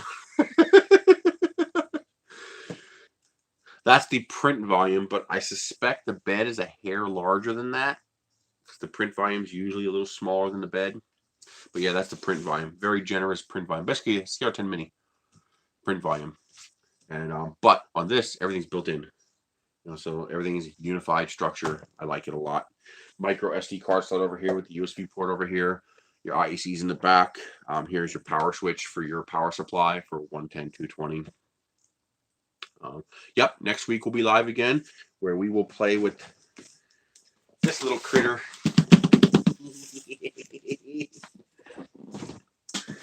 There's another company that's sending me a printer. It looks kind of like that Eor Airy one printer that somebody showed me. It looks similar to that. I don't know what size it is, but it's like that. I don't know when it's going to arrive, of course. Also, Banggood is, I guess they like me. They're sending me another printer. They're sending me the Optimus Prime printer from Creality. So I was like, what the hell? I'll get that. And so that'll be what, 97 printers, 98 with this. So that's 3 more printers. So it's like 96, 97, 98 printers, something like that. Crazy. Yeah, I forgot about the GD-Tech X1, and I forgot about that other Ender knockoff that we have. The I forgot the name of it again. So it was actually 95 printers. So this should be 98 with these 3. That's ridiculous. That's so many goddamn printers. I wish I could sell them. But actually, I'd like to get over 100 before I do that. But I've tried selling some of them, and just like, for example, I could sell this one, but I don't want to. I like this printer. This is a nice printer. I want to keep this printer. Benefits of the Micro Swiss all metal hot end. Well, there's 2. It's an all metal hot end, which means you can go to higher temperatures, and it's a direct bolt-in replacement for Creality printers. So Creality, Tron XY, ANET, any of the clones. It's any of the clones that use the same 2 bolts through the heatsink into the back plate of the printer, not top mount like this is. It's a direct bolt-in replacement. Literally, you take your thermistor and heater cartridge out of your hot end, take the PTFE coupling out, take the old one off, put the new one on, put the parts back in, and you're done, just like that. Tevo as well. So it's a direct bolt-in replacement, which is the advantage of the Micro Swiss hot end. I prefer the Micro Swiss hot end that has a little bit of PTFE in there to help with flexibles, because I like printing flexibles. But yeah, not bad. I've had very good results with Micro Swiss hot ends. They're a company that I will support. I like their products. But do remember, of course, all metal hot ends tend to be a little bitchy about PLA. So you're going to get little jams and clogs here and there printing PLA because it's an all metal hot end. So you got to make sure that cooling fan is running properly. You got to make sure the you're not doing too much retraction and slow printing where you're going to get the heat creep. And you might need to do a little bit of oiling. An oiler is not a bad thing when you're doing PLA on a all metal hot end. It just helps it slip through a little easier. I'm hoping that Tevo will send me that new green printer, the new what do they call it? That new one that they're showing off, the $200 green one. That looks pretty slick. I'm hoping they'll send me one. No guarantees. Haven't heard nothing. And I'm gonna try to make this a new regular time. They'll usually go a little longer than this. My sister wants to go out to dinner tonight, and she's the she doesn't ask for much. Usually my dad takes her out to dinner on her birthday, and so she was kind of depressed that he can't. So I figure she doesn't ask for much, so we're gonna go out to dinner. Today's her birthday. And so shout out, happy birthday, Michelle. Sometimes she watches these. And so I would eventually, once I'm at the new location, I hope to make this normal. My objective is to have my streams be approximately noon to 8 o'clock. Now I might actually make that 2 o'clock to 10 o'clock, because 2 o'clock to 10 o'clock New Mexico time will be noon to 8 o'clock Eastern time. And Eastern time is a very accepted standard for timekeeping. Everything here is based off Eastern time. So I'm going to try to keep it to noon to 8 Eastern time. I'm going to try to do that. And sometimes I have a big mess here and I have to clean it up and I can't get it cleaned up fast enough. I can see all the clothes I have here I'm working on. And, but yes, that would be my objective, to have the stream start earlier so that the people who, you know, are in Europe don't have to be up to 4 o'clock in the morning to at least see a few hours of it. And go from there. So we'll see. We'll see. That's it. So I got the ECU for the tracker. So hopefully tomorrow I'll put that ECU in the tracker and hopefully it'll work. It won't give me a problem. And oh, we have somebody else on PayPal. Shout out to Emery, $25 on PayPal. Thank you very much. You got the high dono spot of the night. Thank you. And I appreciate that a lot. It's very generous. You regularly donate on my streams, and that's appreciated. And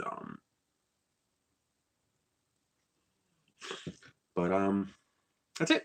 You guys have a great night. I should have another video this weekend to release. I'll probably do a video on this. I really like this thing. This came out really, really nice. And I love this filament. I love this filament so much. This is gonna hurt because this stuff, it's cheap. It's $30 a kilo, but it's $30 a kilo. But it's such a pretty color. So you guys have a great night. I will see you guys later. And see you later, Peter.